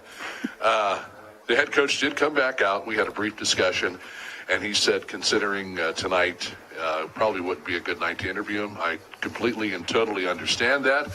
So he apologized. No harm, no foul. Sure. Understanding what we watched out here tonight. We'll hopefully have the opportunity to talk to him next week and maybe get a little bit of an explanation. But I wouldn't count on it. Well, it's all good, and again, we talked about this football team and having opportunities to get better as the year goes on. This one hurts tonight. Sure. This is a Capital City team that left the door open at times, and Camdenton just couldn't quite walk through that open door. And they're looking up at a 28-14 defeat. KB, great stuff. Thank you, sir. We'll see you back here next week. Absolutely. Smart Optical, HMI Fireplace Shop. Let's check in one more time tonight with Sammy Stava. He is inside our State Fair Community College Score Center. A final update of the week's action. Sammy. Thank you, Brendan. Week 8 is in the books, and Rockbridge makes a statement with a 58-7 win over Hickman. The Bruins improved to 7-1. Elias is also 7-1 with a 51-8 win over Smith Cotton. And how about Battle getting their first win of the season with a 33-13 win at Jefferson City. Locally, Osage improves to 7-1 on the season with a 45-7 win over Southern Boone. And it's not a final yet, but in Class 5, District 5, Lebanon leads Glendale 49-28 in the fourth quarter. From the State Fair Community College Score Center, I'm Sammy Stava. Back to the postgame to wrap things up. Sammy, thank you. We haven't seen them play this year. Osage, obviously, being here, their only loss is to top-ranked Blair Oaks. That is a hell of a football team that Shannon Jolly has at Osage. And I only get a chance to talk to Coach Jolly usually a couple weeks before the season starts on our little training camp reports. I'm always so appreciative of our time, and I feel like I learn a lot when I talk to Coach Jolly. And they just beat another really good team. Southern Boone and Booneville back-to-back weeks were both winning, like 5- and 6-win football teams. And there's no shame in losing to Blair Oaks. School of the Osage folks, this is going to be a fun year for those folks. They play in a really tough district, though. Yeah. So really, look out. Really tough district. That's an unfortunate thing for them, for sure. But we'll certainly keep our eye on the Indians here. And it's the Element Roofing postgame show. One final note. It's time for our Butcher Shop Golden Pork Chop Award. Luke, and we're eyeing a couple of guys on the defensive side of the football. Who do we decide? I think we're going with Brady Mills. He had 2.5 sacks tonight. They were big-time plays, big-time moments. Could have turned the tide in this ball game, but it's always a bummer to win that award on a losing effort. Yeah. But it kind of, goes to show that there were some bright spots out there for this Laker team. So kudos to the senior linebacker Brady Mills, our Butcher Shop Golden Pork Chop Award tonight. Folks, that about wraps it for us here this evening. One final game next week, as will be the regular season finale against Southeast out of Kansas City. Then it's playoff time 2 weeks from tonight, and who knows where the Lakers will be that night, but we'll be there with you wherever we are in the state of Missouri. For my partner Luke Hagedorn, for Sammy, for KB down on the sidelines, for Mike Anthony and Pat back in Osage Beach, for Matt Markovy and CJ, and all the fine folks, Chuck Poe with LC, TC, helping us put on this tremendous television broadcast tonight. Unfortunately, we have a 28-14 loss to report. Lakers go down. They're 4-4. We'll see you back here next week. I'm Brendan Matthews saying so long for now from Camdenton. This has been Camdenton Lakers football on your home for the Lakers, 93.5 Rocks.